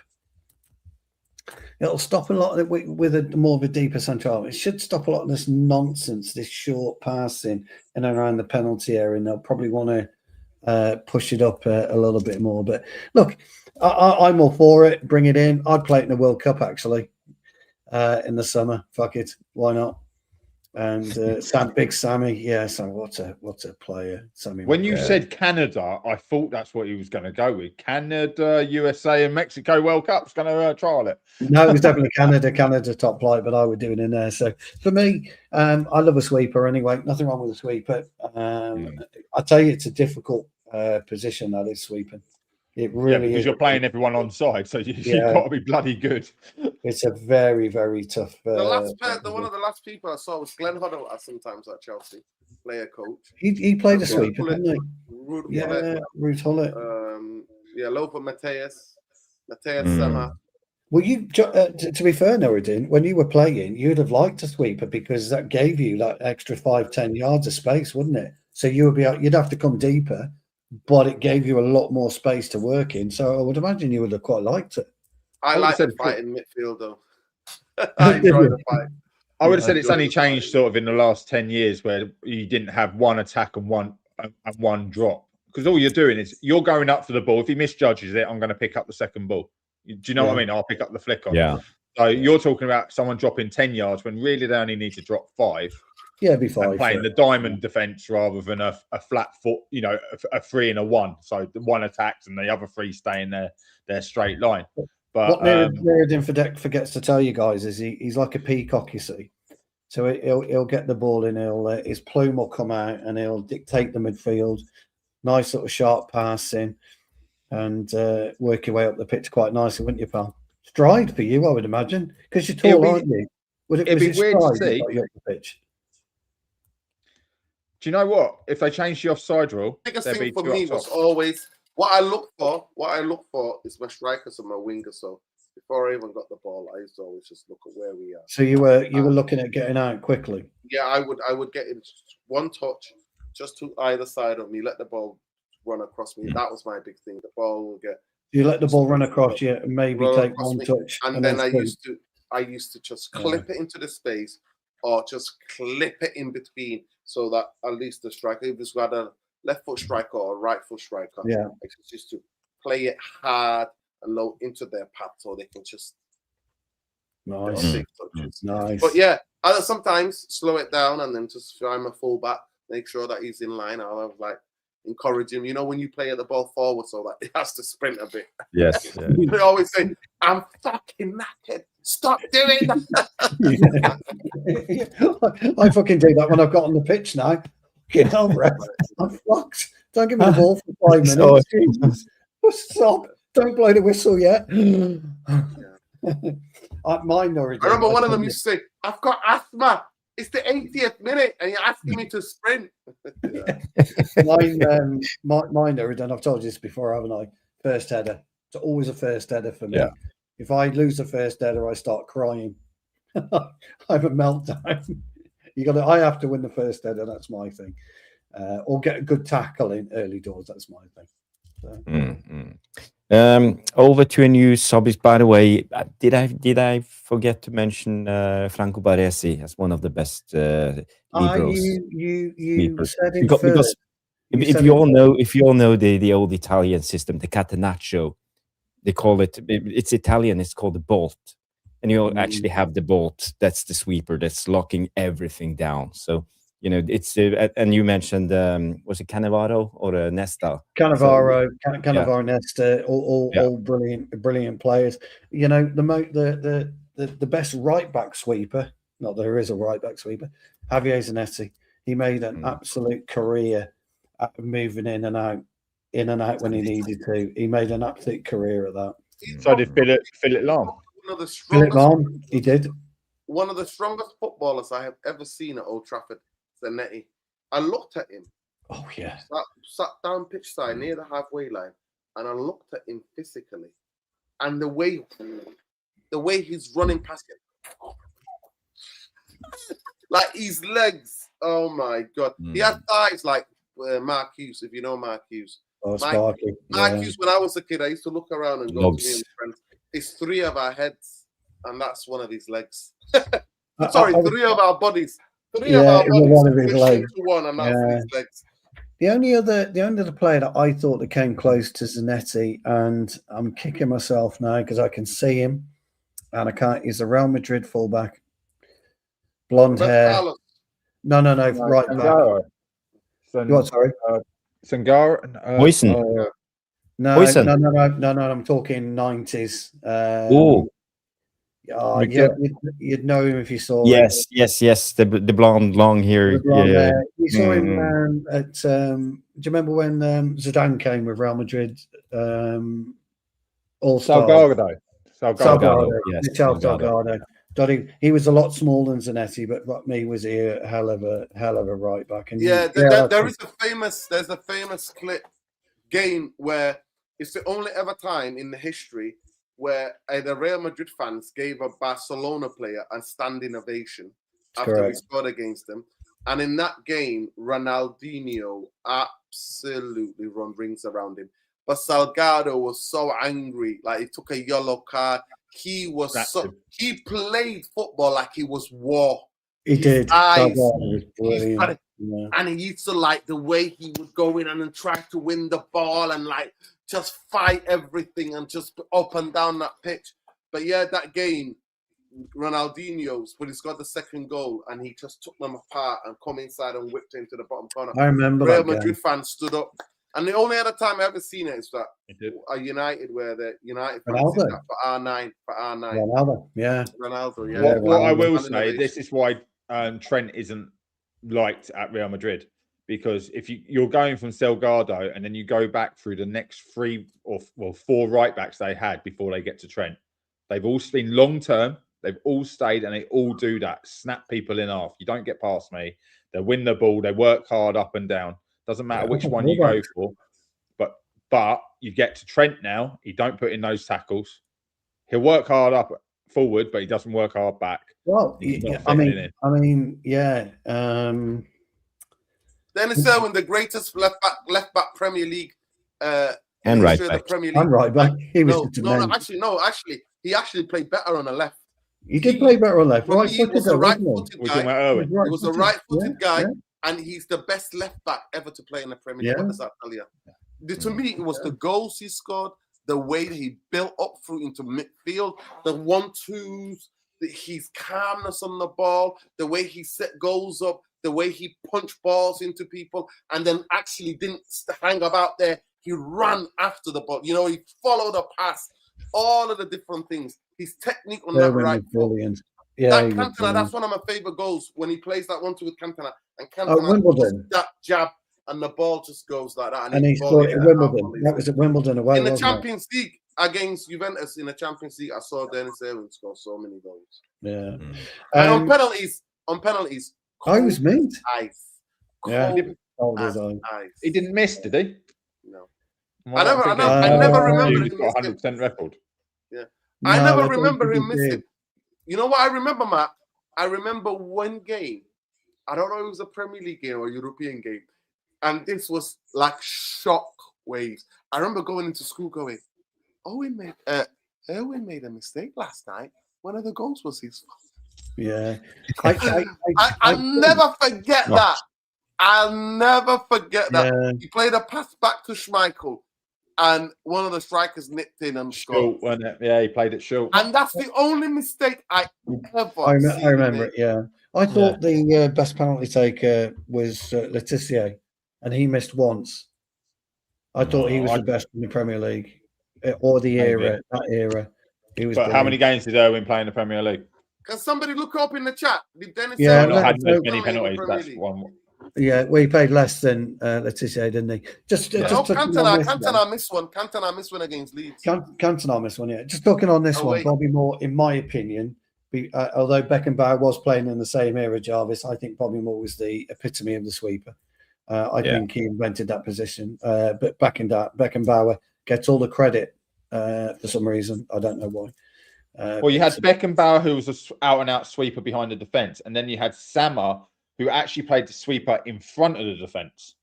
But they couldn't He was the original out-and-out holding midfield pivot point there. So he could play behind and in front, but Germany actually played him in front of the defence as a holding midfielder. But I think Bobby Moore was the epitome of a sweeper. I think he invented the role. And I think, I'm sorry to tell you, Franz and any German followers, that Franz copied Sir Bobby Moore. Mm-hmm. And you know, honorable mention is Ruud Krol, the Dutch guy. I don't know if you remember. Oh, Krol. Yeah, I remember Krol. Yeah, he was missed 2 pens for. I thought he missed. I thought I was of the opinion that Letizia was the greatest ever penalty taker. I didn't see him, so therefore it didn't happen. I'm saying.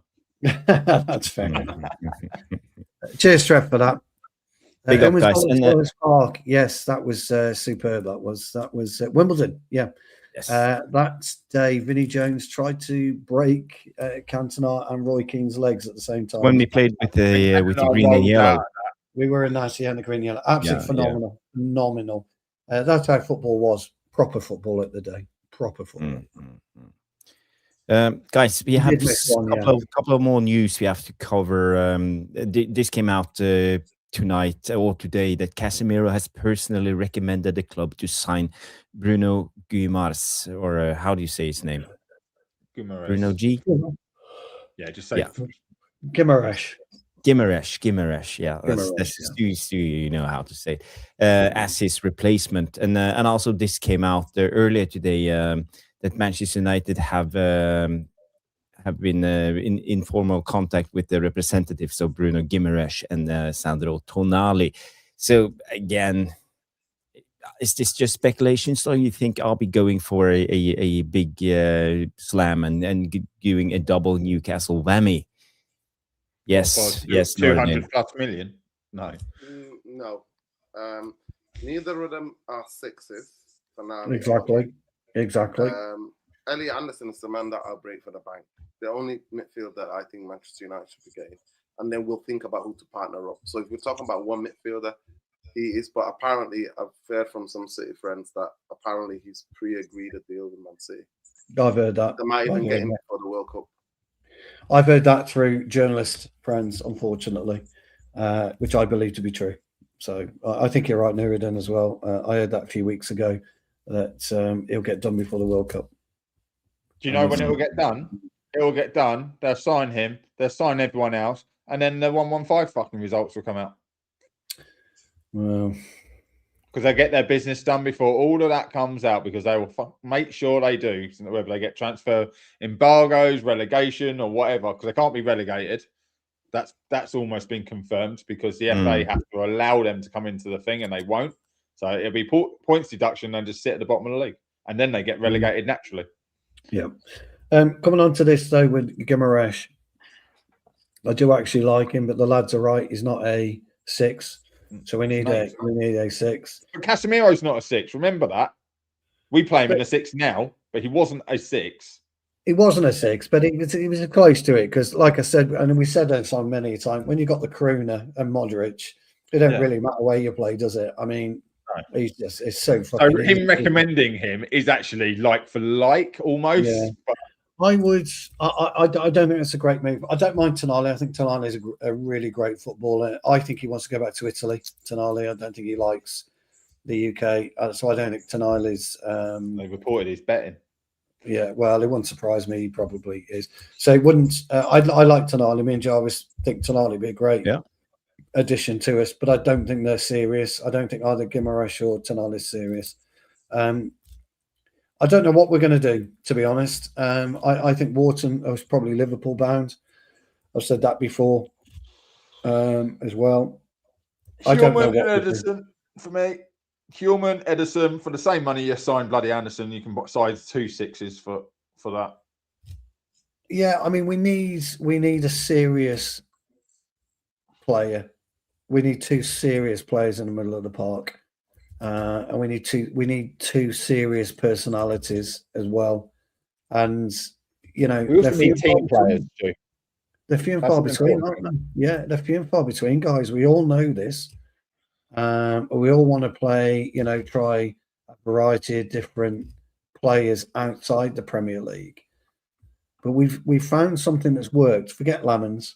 We've found something that's worked with bringing in Premier League players. Forget Tesco, it's taken them a while to get settled in.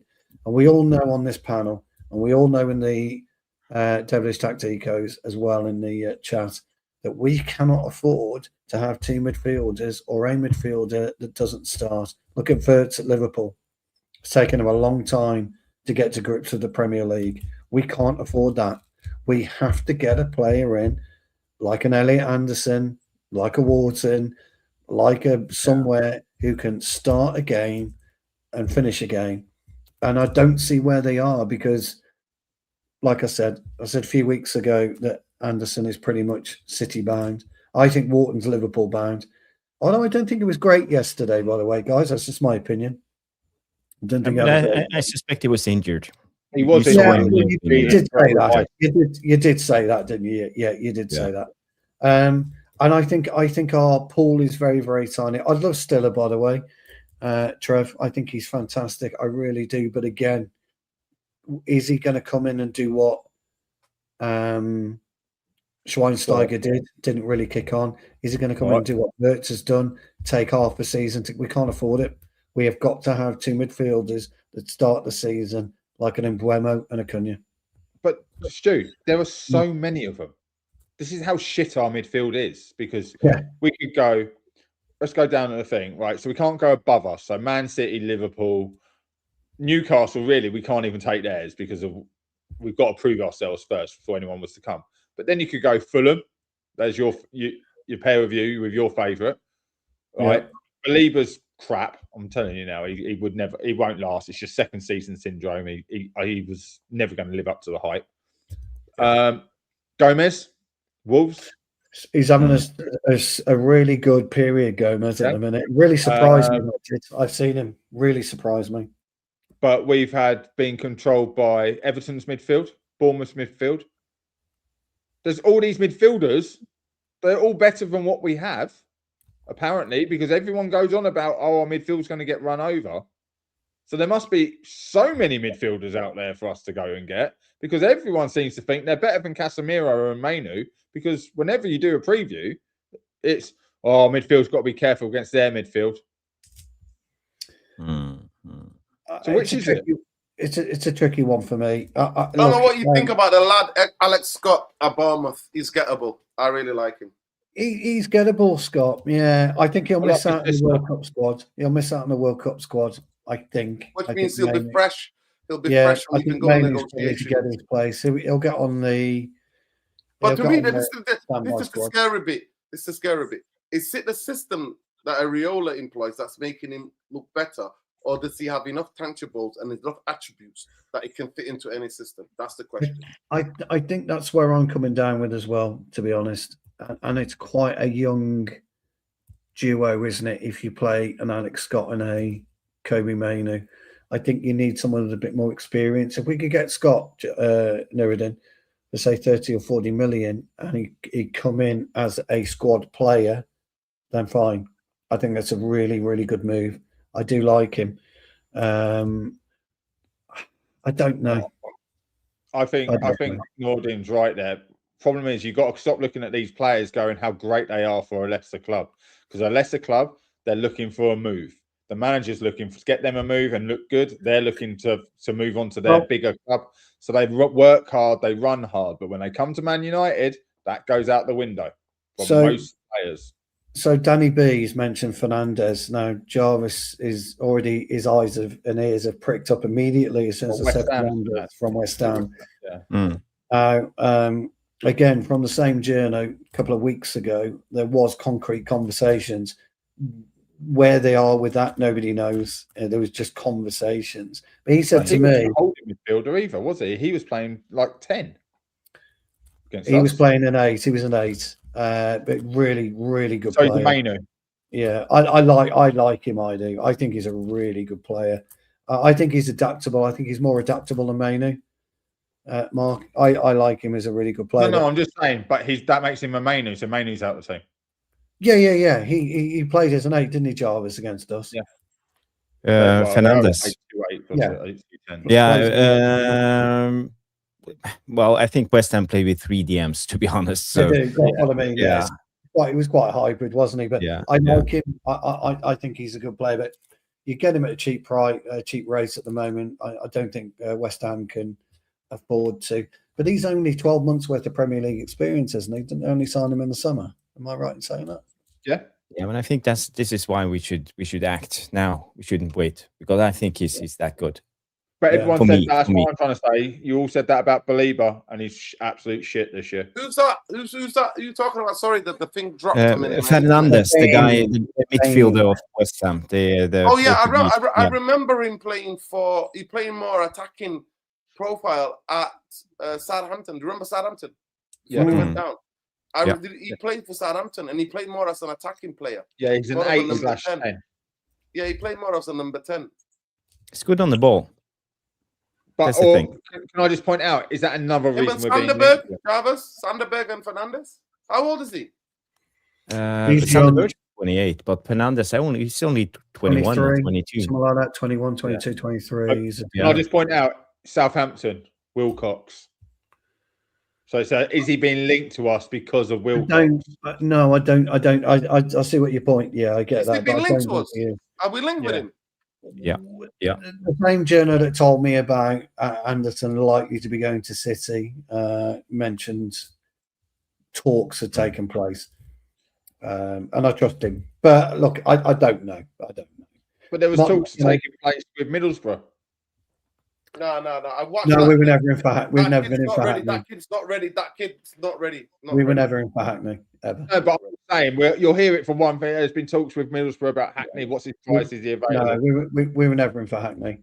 It's like ultimately we were never in a million years getting Jude Bellingham. It was never going to happen. Yeah, that's all. That's my point I'm trying to make. Yeah, that's unfortunately. But look, they're not in the room. They don't know. No, that's right. No, that's exactly right.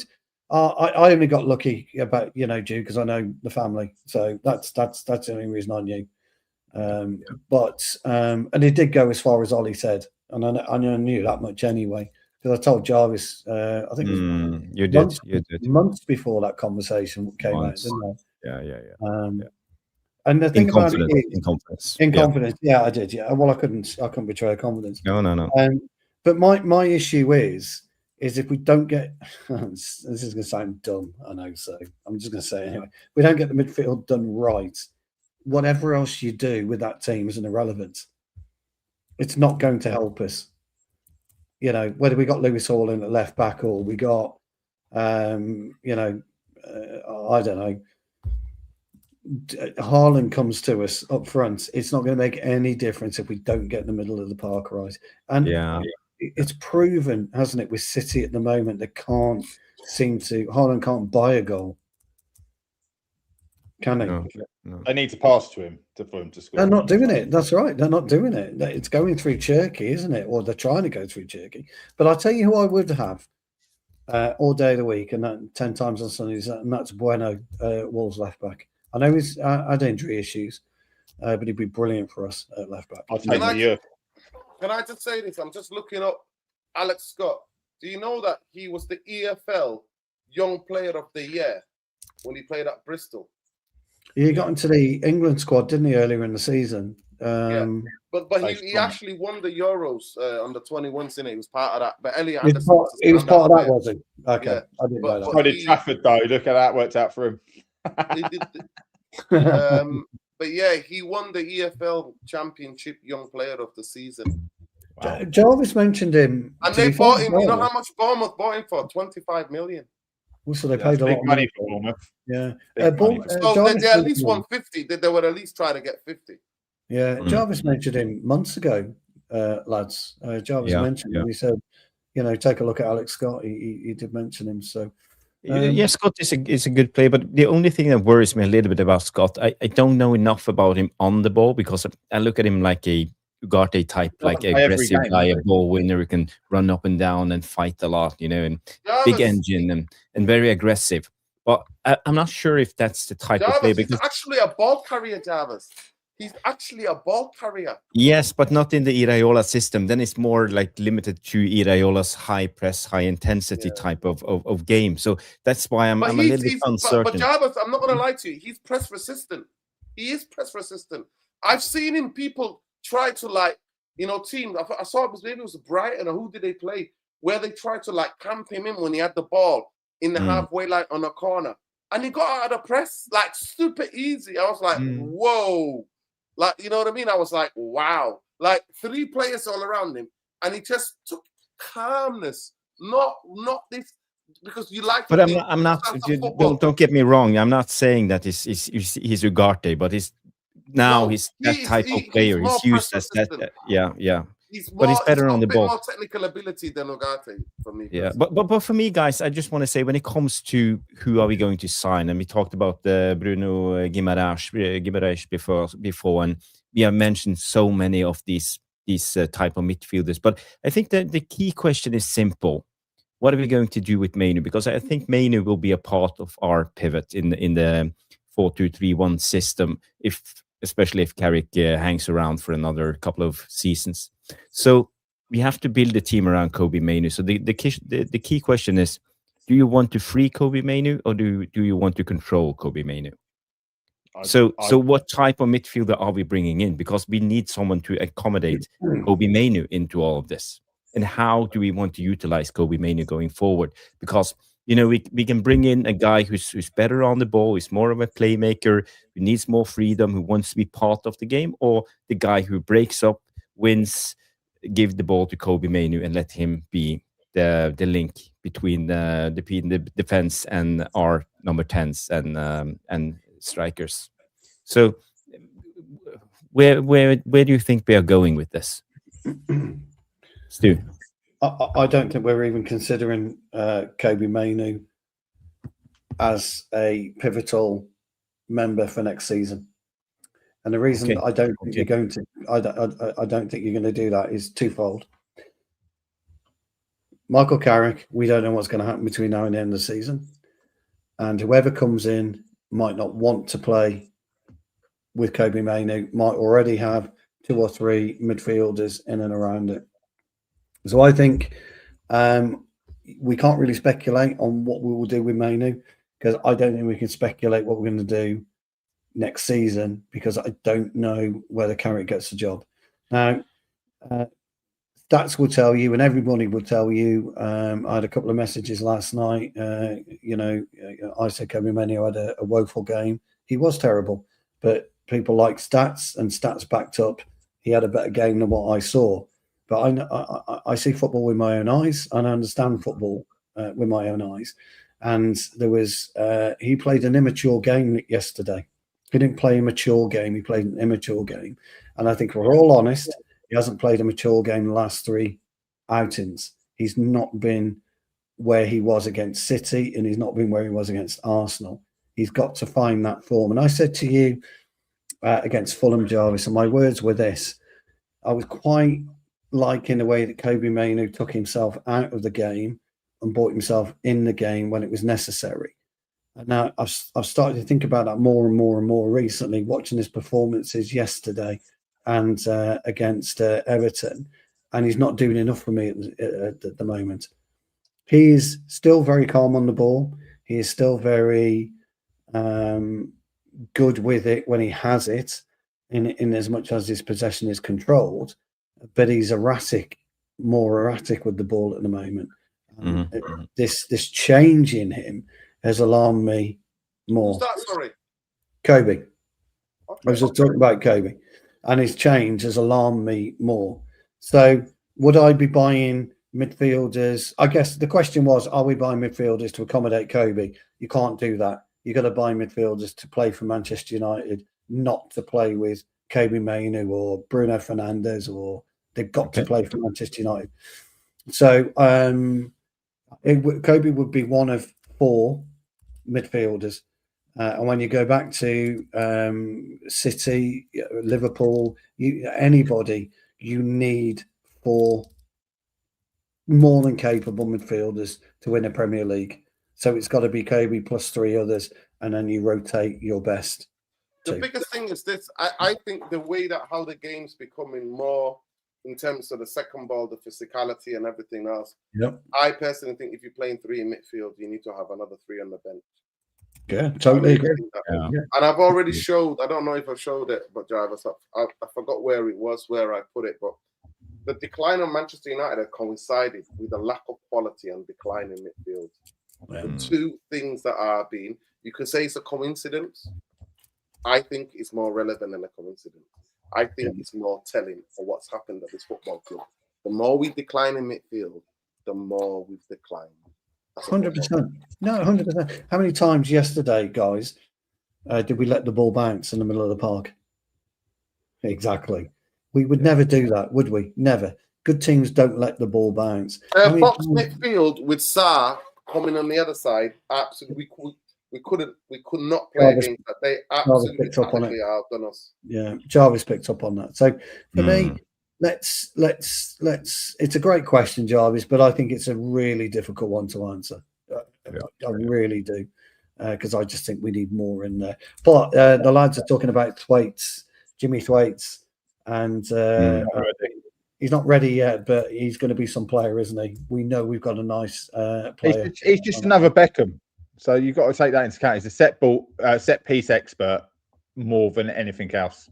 Yeah, but he's not. He isn't ready much in the game apart from set pieces. He's a ticker. He's a hard worker. He keeps the ball ticking, and I have full respect for that. But he's not a dribbler. He's not that. So you'd be trying to fit him in a specific role where he's not the holding midfielder. He's not a 10. But can we accommodate that at the right time? He's a really good player. He's just got to add a few more strings to his bow, I think, to make it at the top level. Yeah, that's personal opinion. I've seen nearly every game that he's played. So for the 18s and when he gets called up to the 21s. So I know you know that you rate Jim Thwaites highly, but I'm also like I feel a little bit cautious talking about hyping these youngsters too much because they're still academy players. They haven't proved anything at the first team yet. No, I understand that 100%. But he is somebody with the Jarvis. When you watch a game on the 20s, when you watch the game, you cannot deny his technique. You cannot deny the way he receives the ball. You cannot deny the way he twists and turns and then hits like a diag into somebody's toe. Like he's like a Beckham regen, isn't it? Yeah, he is like a Beckham regen. You can't deny that. We have to wait for him to physically get there. We have to slowly work with him to get physically there. But on the ball, oh my gosh. Norden, do you agree? He needs something, but I couldn't tell you what it was. I can't tell you what it is he needs. But to go to that next level, to get to the first team, there's something he's missing, and I can't quite put my finger on it. I think it's the physicality. I really think it's the physicality. Do you know what it is, Mark? And Norden, he hasn't got the ability to bounce off players yet.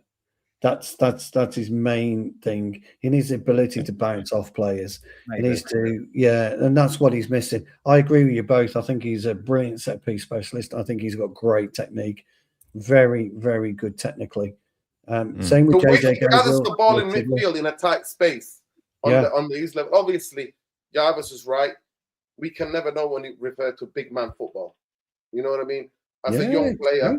Well, we're talking about Kobbie Mainoo in the same voice. As a young boy, Yeah, as a young boy playing in boys football, the jump. But It's too big. the It's too only big, thing that isn't what it? can get you is two things, Jarvis and Sue. For what I know is pure technique can buy you time and space, or you have to be physical. But if you can build up the physical, the physical can close that gap a little bit. He doesn't have to be the most physical player, but he has to have some sort of physicality, like he said. When he's gliding past somebody, when they hit him, they can bounce off him, and he, without him being deterred, that is really important. I tell you who's, I don't know if you'll be in the squad on for Wednesday, but I tell you who's got aspects of that physicality where players bounce off him. Is Morehouse. He's been in the squad, wasn't he, a couple of weeks ago? Yeah, he was in the squad last weekend. Yeah, he He did. was in the squad for the Everton game. Yeah. He went and played for Leyton Orient, and he played like 30-something games or so. You know what I mean, for them. Coming on and starting. So he is quite 30. He's 2-footed. He can play more in a wing, more as an 8. Can get in physically. He likes the physical challenge, but he's really good on the ball when he's got the ball. Yeah. I think we might need him for some parts of the game against Newcastle. I really think we might need him. He played tonight. Okay. Yeah. So he can't play for 7 days for the first team, so he won't be in the thing. Anyone who's in the squad tonight will not feature in the squad for Manchester. I forgot we're playing tonight, aren't we? I forgot. Yeah. I forgot we played tonight. Okay. But that's why you keep seeing different youngsters on the bench and always have done. It depends whether they've played in the team 7 days before our kickoff. Yeah. Everybody, there is 86 people watching. It is Q&A time, believe it or not. Have we got anything else? Sorry, Jarvis. Was that? No, I think we are okay. Ugarte is linked to Italian clubs, and Bruno is apparently discussing a new deal. But we can. It will be a never-ending story, so we have plenty of time to discuss that later. Never-ending story. Yeah. Well, look, we've got some questions coming anyway. Some really good ones. I've been starring as I've been listening to Niridin and Mark. So, Niridin, you got time for a few questions? Yeah, I've got time for a few questions. I need to eat because it's Ramadan. And then we'll do 15 minutes. We'll do a hard 15 minutes then. So it is. We'll be finished by 10 past 11. Okay, so that's 20 minutes. 10 past 11, then Niridin can eat. How's that? Yep. No, I've eaten, but I'm hungry again. That's what I'm saying. Is that right then, Niridin? 10 past 11, hard stop. Well, the thing with Ramadan that you start eating through the night, which is crazy. It's no good. It's no good. I have like 3 meals or 2 meals. Jarvis. Because I can't be asked waking up at 5 o'clock in the morning. Cue the music, me old mate. Cue the music.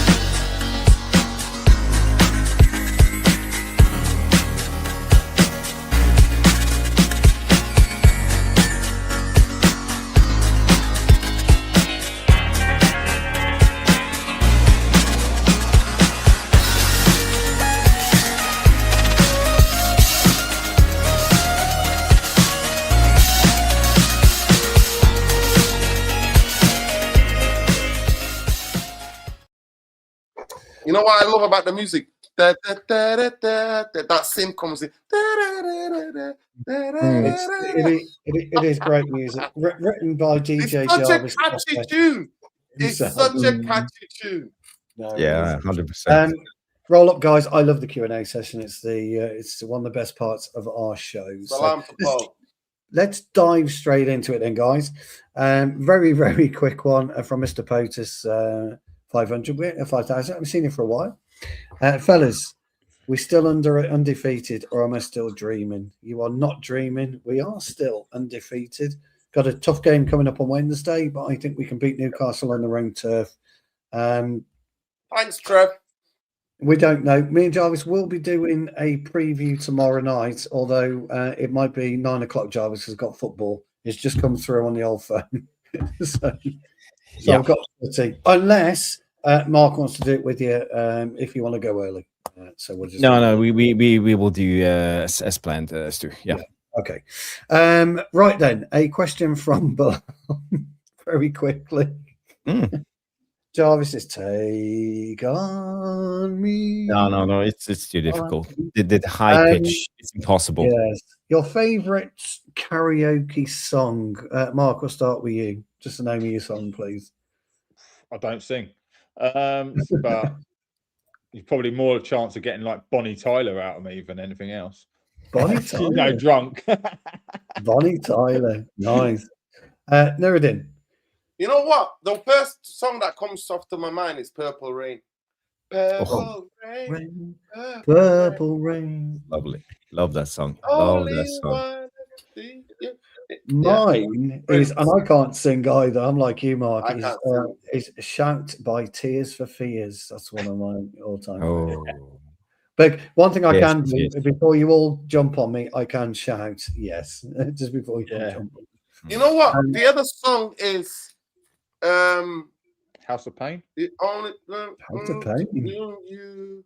So people, you know what's that? Lenny Annex. What Lenny Annex? Oh, Lenny Kravitz. Lenny Kravitz. Annie Lennox. Annie Lennox. Annie Lennox. What's the Lennox. band? Lenny Kravitz. Sorry, I'm dyslexic. No. Yeah. Sweet Dreams. What's the band she was in? Only Eurythmics. people Eurythmics. want Yeah. you. You know that song? Oh, yeah. They all want to be won by you. They want to be abused by you. Yeah, that's the only other great song. Yeah, the Eurythmics. Yeah, great. Yeah. Come on, Jarvis Parker. What is it, my old mate? No, I don't know. I usually, if Yeah, I'm doing actually. karaoke, I'm singing "Hey Jude." That's so easy, you know, and I No, get big up to everybody Trev. on board. Big up to Big Trev. up to him. Total Eclipse of My Heart by Matt. That's good. Nice. Yeah. What I'm talking about. Trust me, if I'm doing karaoke, the bar empties. So there you go. I can dance, but I can't sing. I can can't sing dance either. Sweet I'm Dreams. There you terrible. go. It's Mm. just me. Sweet dreams are made of these. Yeah, Who am I superb. to disagree? Great question, Bilal. I hope that's answered your question. Jarvis's one is sorry, Sue. I Jarvis's said one, "Hey and will Jude." always I will know be- it's a Manchester it's City never- song, but I it's don't mind. Never gonna It's like, get. Never gonna get. He's a Never big gonna United get fan. You know that. I you met him down. outside Old never Trafford. gonna let Yeah, you down. You know that. Stu? You know he's a big United fan. Well, Yes, he is. Sorry. He's a big Yeah, United so. fan. I saw him outside Old Trafford. No, he is a big United fan. I Rick thought- Astley on one side, Morten Harket on the other side. Rick Astley, the legend. Yeah. It is Rick. Bilal, I hope that answers your question. Paul Tobin always comes up with good questions. How long will Paul. it take to undo Paul. the knots? No rhythm. He said no rhythm equals no rhythm. You've not seen me on a dance floor, mate. I said will that? wipe you. I will dance the socks of anybody. I back myself against anybody on a dance floor. Oh, Paul Jordan Tobin. and a running man. Anyway, let's get to Paul's question. Good question, this. How long will it take to undo the knots that Ten Hag put us in with his less than wise, dubious transfers? Jarvis, you can start with that one. How long is a piece of string? You know, but who knows? It will take a lot of years. But it wasn't all Ten Hag. You know, we had an incompetent board, Murdoch, Arnold, giving Luke Shaw that contract renewal. You know, all of this. It's shambles. It's a mess. So it will take a lot of years. And yeah, what's coming up in the summer? The transfer saga of Onana, for example. You can't get rid of him. Who would in their right mind pay 125k a week for Onana, floppy hands, you know? So he will stay. We will have other players, you know, that will be impossible to get rid of. So this will continue. The saga of Man United will continue. And yeah, I don't know how many years. Let's say three more seasons. Then we are into new problems. That's just how it. Great question. Well answered. We're going to do individual questions because we've got quite a few. So I want to make sure we get through as many questions as we can. So, Mark, you're going to love this one. And it's just for you. Trev's done this just for you. As you love Sesko so much. Question. Paul, that was a really good question. I hope Jarvis answered it. Okay. Mark, how high is the ceiling for... It's called Cesc goal now, isn't he? From what I can see. And what actually is his best attribute? Well, Trevor calls him Cespedo, like torpedo. Okay, let's just Sounded weird. just go past that one. Yeah, just we'll keep going. Look, the guy is. The What guy a save! is. You know what that was? You know what? Oh, he's been at top corner. Saved by Matt. Tokido. That's probably one of the best sayings on this. It is. Channel. It was a well stream saved. that I have Well seen, saved. Matt. Well done, Matt. Well done. Okay. That was a steam and a half. And breathe. And breathe. No, I think he's got a really high ceiling because I've got to be honest. I've heard what Carrick's been saying about his coaching, taking on individual coaching, team coaching with the strikers and that. And you can't doubt what we're seeing, right? It's something's happening. I think I still say I know he just scored a good header. He still needs to work on his heading ability because it is hard when you're that tall to head because you can't jump properly because you get above the bar. But yeah, no, he's going places, but I still don't necessarily see a killer instinct in him, and I'm not sure that can be taught. I think we can all agree with that. Like, I still think he could be a 15 goal a season in the Premier League striker if he keeps going on this trajectory. But he struggled with confidence, so it's about what happens if he gets an injury now or doesn't score for 2 or 3 games. Do we then lose him for 4 or 5 games back down to the bench? Hopefully, I'll put one in on Wednesday because I think he'll start Wednesday, but hopefully, I'll put one in on Wednesday. I think you're right, Mark. Mark, I know that you coach at a very good level, but I genuinely do think you can teach killer instincts because the killer instincts is about anticipation and repetitiveness in the showing him the places to be, where to be. I think, remember Wayne Rooney didn't really like playing as a striker. He wanted to get involved in play. They taught him at United how to be a killer in the box. Remember when he played up front for us for that season? Yeah. Everything that came, bang. I know that Wayne Rooney is an incredible all-round footballer, incredible technique, incredible instincts. I'm not saying Sesko is, but Rooney learned how to be a killer in the box. So yeah, it's whether you want to play beautiful football or killer football. Like, you know for damn right, you're not making Xerxes killer instinct because he wants to play with the ball. Do you see what I mean? So, I hope Sesko proves me entirely wrong, right? Because I'm a United fan. That means he's doing something great for United. He's proving me wrong, but it's just little things. But game on game, he's showing me something different, and I can't ask for any more than that. You know, go out there, do the job put in front of you. If the defender's up against you, can you run in behind? If he's standing off you, can you hold the ball up? Because do you remember when he first was coming, the ball was pinging off his chest. He was chesting it down. The next thing you know, it's up in the air. He's chesting it and then heading it. You know, it's like, no, it should be dropping at your feet. It's that sort of thing. It's just getting ready to the Premier League. This is his first. It's not even a full season because he wasn't getting played and he's had a few knocks. So, well, hopefully he scores Wednesday. Great question, Trev. Very quick one here before we go to you, Nuruddin. Bristol Retrograde says, "At the blue, will we ever try convincing Jude?" I'm not saying Jude. It's Bellingham. Well, chance of getting Job because he's having a nightmare at Dortmund, isn't he? Yeah, he is. If you're talking about JB, no.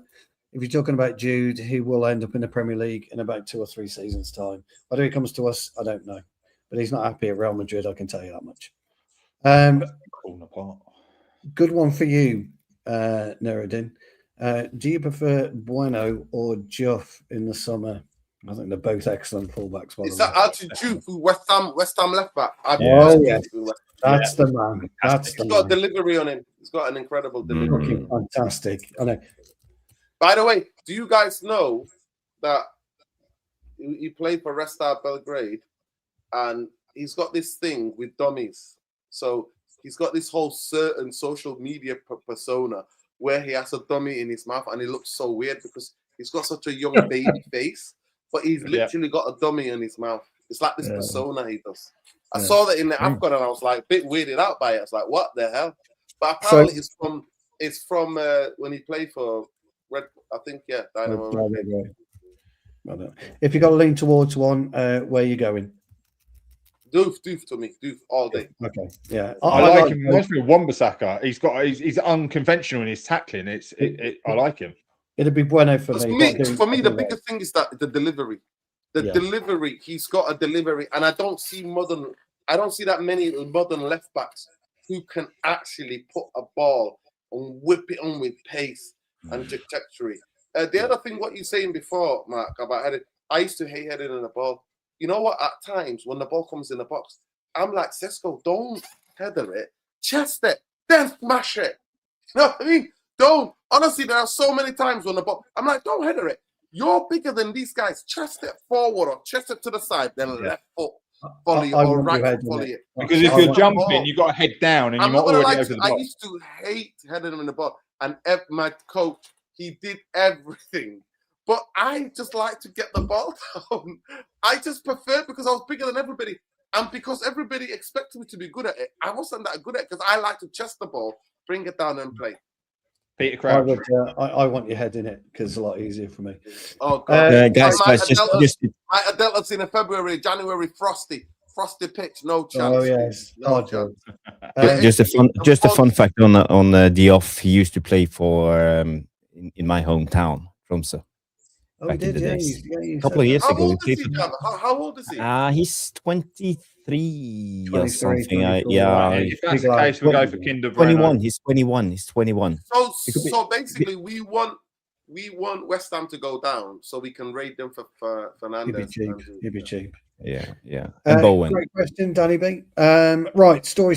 We've got 5 minutes to go, gents. With hard stopping at 11:10, so we've got 5 minutes. So be quick with your answers now, guys. Story says, what do you think about all the wrestling going on in the penalty box now? Solution, 6-yard areas for keepers on corners only. Throw-ins not allowed inside the 18-yard box. Look, wrestling's always been a part of football. As a centre-half, I love wrestling. But what we saw against Devon in particular, me and Jarvis did a show, and I hated every minute of it. It was awful. It's horrible football, and it's not what you'd expect from football. Do we eradicate it? No. Do we need to police it better? Yes. Jarvis? Yeah. I don't know what to do about it, but I think the referee. It's not that difficult, The referee just gives the players one warning, and next time he gives a penalty. It's not that hard. It's for the referee to control the game. You can't let it get out of hand. So for me, it's on the referee. Jarvis. He booked to United, one Everton player, and then they went back next in 10 seconds. They were on the floor on top of each other. And then you send them off, and then it's get them off. Yeah. Story. I hope that answers your question. A couple of questions to go. Trev's got some funny ones as always. He always comes in with one. But this one's really interesting. Who would you not drop from these three players? Lamens, Mbeumo, or Cunha? Mark. Drop? You mean like they're not in the first team? Not in the match day squad? Not in a match day 11? Yeah. First team. Who would you not drop out those three? Lamens. What are we doing here? Not dropping the keeper, are you? We've got fuck all else to replace him. We're back to fucking Bayern deal. Who would you not drop? Yeah, Lemons. I'm not dropping Lamens. It's simple. No. I wanted to quickly. I've got my own question, guys. Before we go. Yeah. Right. Yeah. Do you genuinely, in the last 15 years, are Arsenal the worst team? I want them to win, by the way. So this is not anything on them. But are they the worst team to win the Premier League in the last 15 years? Define worst. In terms of the least free-flowing of the pitch. They play for corners. And going back to the other question, because they set the standard, other teams are copying them. Usually the best team in the league is where people copy. Or what they're doing is the success. That's what teams try to coach. They try to mimic what the best team in the league is or the top of the table team's doing. And that's what they do. For me personally, if it was the other way around, I know that some people are like, it don't matter. But I'd be ashamed as a United fan to win a league like this. The way they I think 5-6 months ago, they were playing decent football. I think 2 years ago, they played amazing football and they lost out to City. The first time they challenged, I thought they were amazing. Things fell apart. They had injuries, whatever. But I personally think, in terms of entertainment, because if you looked at all the other teams, were banging in goals, scoring goals. Liverpool team that won it. City when they won it during lockdown. The City teams that won it. The Liverpool teams that push City to the last game, the last half an hour of game, the goals, the amount of goals, the entertainment. This Arsenal team, for me personally, would be the worst team to win the Premier League in this Premier League era. And that's me saying a lot, even though Fergie rinsed every ounce. And for the first time under Fergie, we played to one guy, which was Van Persie, to win a league. Yeah, he did. And I thought he got everything out of that. We played way better football than this. I think you're right. And the disappointing thing for me is Arsenal got the players to be a fluid and a really good-looking footballing team. They've got some fantastic footballers. Odegaard, Trossard's a really good player. Eze's a great player. Rice is a good player. You know, they've got a brilliant keeper. Gabriel and Saliba, probably the two best centre halves as a partnership together. You know, Timber, you know, they are very, very, very, very good as a unit, but they are playing some of the worst football ever. And I'm really disappointed in Arteta because you're right, they're going to win by set pieces, and you win game. Yes, all right. To win the league, you've got to win football matches. And to win football matches, you've got to score goals. It doesn't matter how you do it. But I think I'm with you on that. No, it didn't. For me, they're terrible. It's a horrible football. I hate it. I hated Everton. Me and Jarvis, I was moaning like crazy, wasn't I, about the Everton game, Jarvis? Because I hated it. It was awful. Yeah, it was shoddy. It was a terrible game. And Arsenal, I've really put the Premier League under, in my opinion, and football under disrepute with the way they played the game this season. It's been awful. They don't need to. That's the thing. They don't need to play that way. Yeah. And by the way, I just put up on the screen the Premier League's most disliked fan base of 2026. It's not my take. I just found it on Facebook today. So Arsenal. There's no way United are in 14th because let's be fair, most people don't ever want to see us coming back and being successful. No, so we're always going to be higher up than that. Well, it must have been a survey of some kind, but I don't know why Nottingham Forest is in second place. I don't know if you guys. It's because of their owner. Because of their owner and them sacking managers. The big thing for me about Arsenal, I think if Manchester United were in the top two, if we were up there in the table, like challenging for a league title or about to win a league, we'd be top two favourites. We'll be one of them. Yeah. We were the most hated football club. Nobody wanted to see us when we were winning. Everybody, and no one wants to see us go back there. That's why I say 14th is weird. Nordin, going back to your question, so I can actually have a say on it. I find it hard to decide between Arsenal or Leicester. Because Leicester had amazing Mahrez and Vardy with the entertainment. It was long ball. I thought they were quite good. Leicester, but it was long ball. But it was Diax to Mahrez. It was Diax to Mahrez that actually. Or just straight over the top for Vardy from halfway line. They had Kante. They had Mahrez. They had what's the other guy? Albrighton can go out and whip a crossing. They had actual players who actually played and connected. Drinkwater. Drinkwater. I'm sorry, man. This Arsenal team, when they get a corner, their players cheer. Their players go, yes. Yeah, we know who cheers louder. It came out today, didn't it? Ornstein released it today. Have you seen it? The set piece coach is on a goal bonus. Ornstein put it out in a tweet earlier. So Jarvis, if you want to get it up, he put it out about midday-ish. It's come out for the set piece coach is on a goal bonus for every goal that they score from set pieces. But I saw that, and my first thought was, "How's that news?"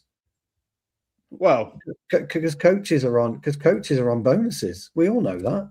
We all know coaches are on bonuses. And I looked at it, Mark, and I thought, "How's that fucking news?" You don't normally have a goal bonus for a set piece coach or a striker coach. You wouldn't give them a bonus for someone scoring a goal. That isn't normal. But to be fair, I wouldn't have a throwing coach. Somebody's got a throwing coach, haven't they?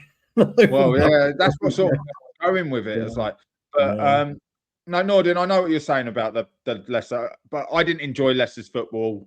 They weren't as free flowing as most teams, but Arsenal definitely the way they're winning is scruffy. They've had ample opportunity to be better, but it is definitely between those two.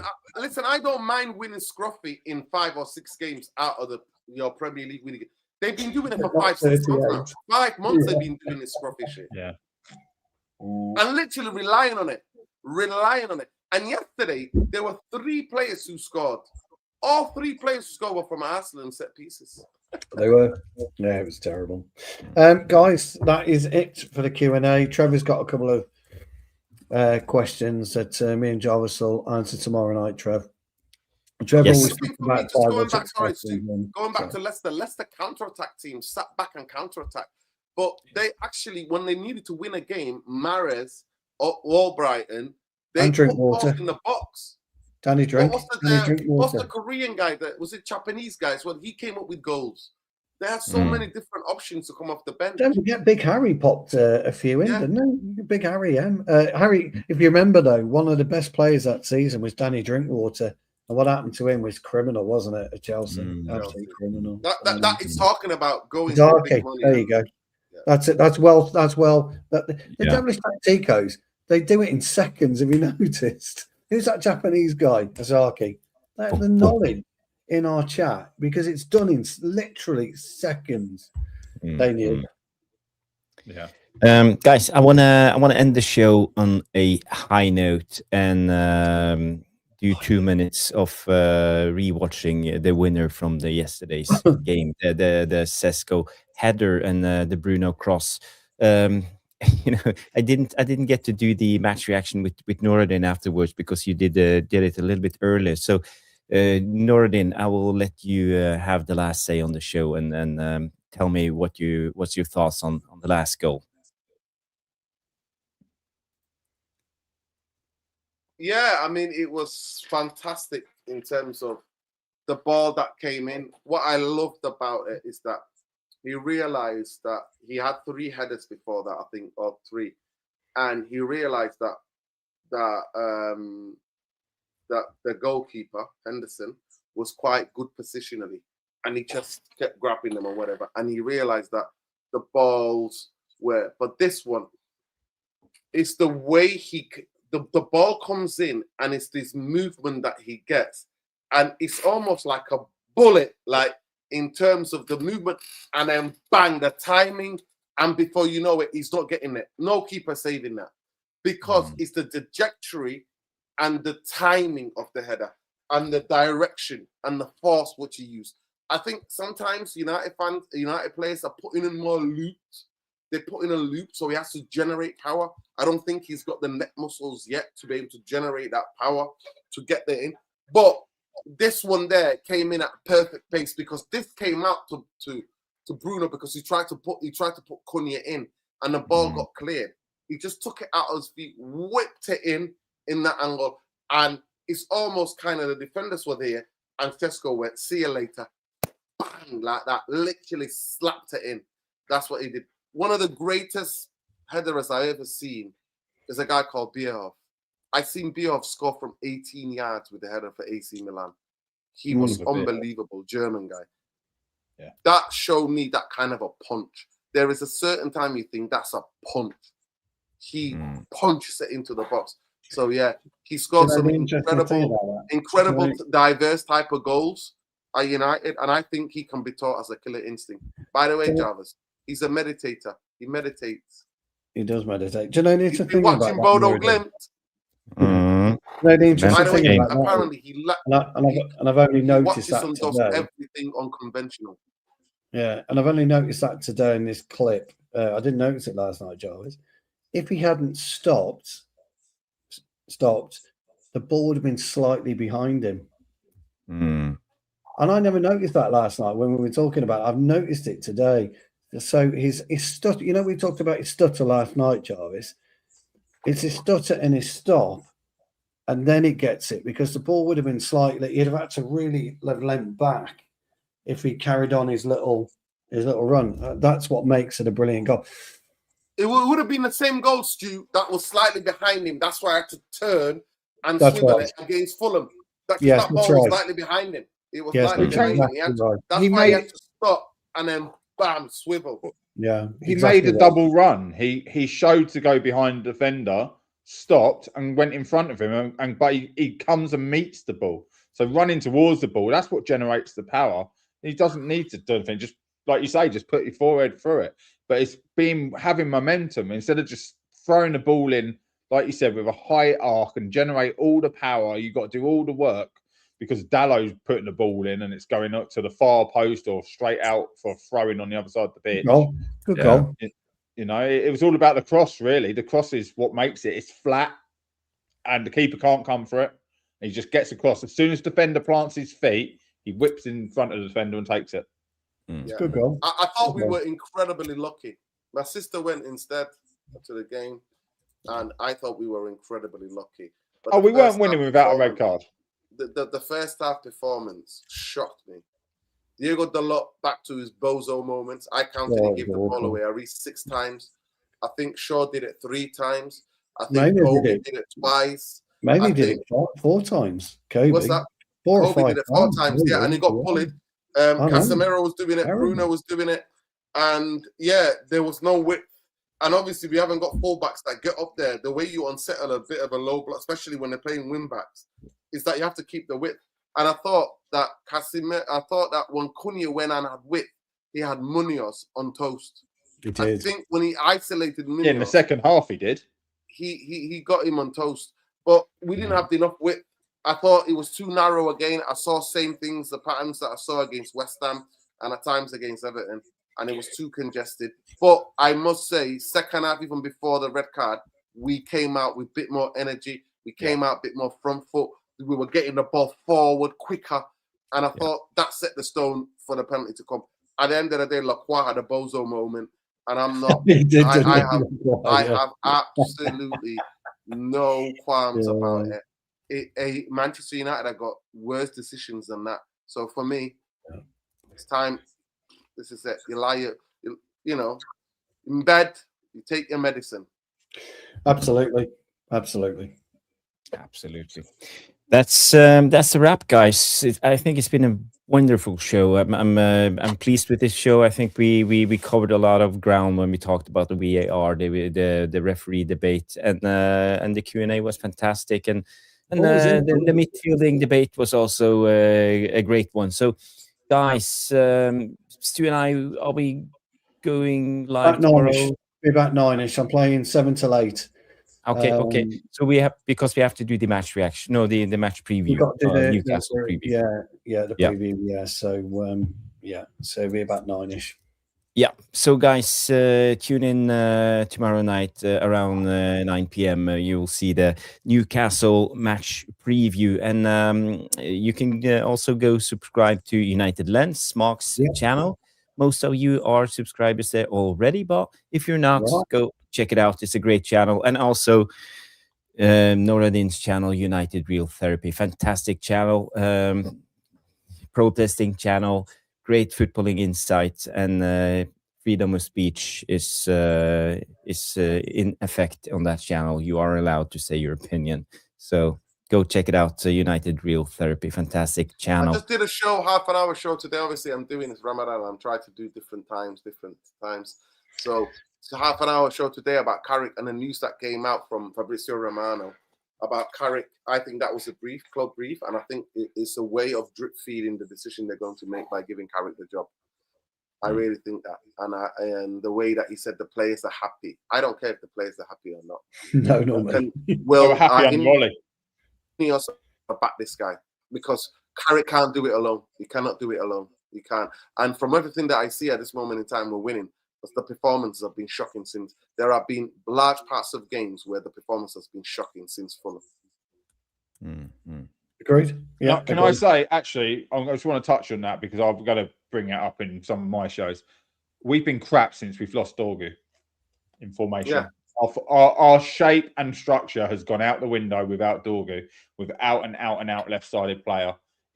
It's just really affecting us, and everyone's getting in everyone's space, and I think that's why they're losing the ball. They can't play on instinct. They can't look both ways. Everything's going right to the right.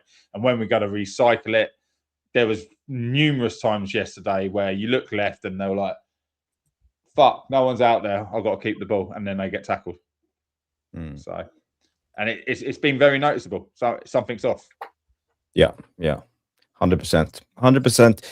We will talk more about days off, if you ask me. Yeah, their vacation. You should never let them on a holiday. You should just They've got another 10 days off this week. Yeah, and then They after play that Wednesday in and March, then FA Cup. and in March they're off for nearly 3 weeks, nearly 2.5 weeks. Yeah. It's one game, So Nordim. So we play tomorrow night, Wednesday night. Then we play. We're on the 15th, then we're off on the 15th. Yeah. Yeah, and then from the 15th, it's international break. Yeah. It's ridiculous. Like, I'm so happy I don't have a season ticket. But I mean, they should go to Spain and do warm weather training, and maybe try to play with some of the games, better competitive games. Some of the Spanish. You should go to Marbella and train with Bodyglimt. Maybe they will learn a thing or two. Certainly can't go to 100,000,000%. Dubai. They can't go to Dubai, that's for sure. Who did Bodo Glimt get in the Champions League, by the way? Remind me, Jarvis. It's Sporting. Sporting. What a game. And who do they get after that, Jarvis, if they win? And we are up against, is it Real Madrid? No, is it Real Madrid? Real Madrid, City, or City. who the other game was. Manchester. No, Arsenal. Arsenal is the one. Yeah, Arsenal is the one. If they beat Sporting, but that's a long way ahead. We will know more, and we will definitely do the watch along when it comes to the Bodyglimt game. So stick around for that one, guys. It's been a fantastic show. We will be back tomorrow night, 9 p.m. And I want to thank Story, the Primet, Boxing Straight Talk, and Taya Simba, Paul, all of you guys. Danny B, Stian United. All of the legends coming in, Trevor Wade with all of your questions, and Vicky for tuning in, and Bilal and Mr. Potus 5000, all of you guys. You are the Tactical Devils, the community. That's why we are here. So thank you everybody for tuning in. If you haven't, smash the like, subscribe if this is your first time on the Tactical Devils. Hype the show and leave a comment in the non-live section after the show. That's important for the algorithms. So I just want to wish everybody a peaceful and good night, and we will see you on the next one. Have a good night. Bye-bye.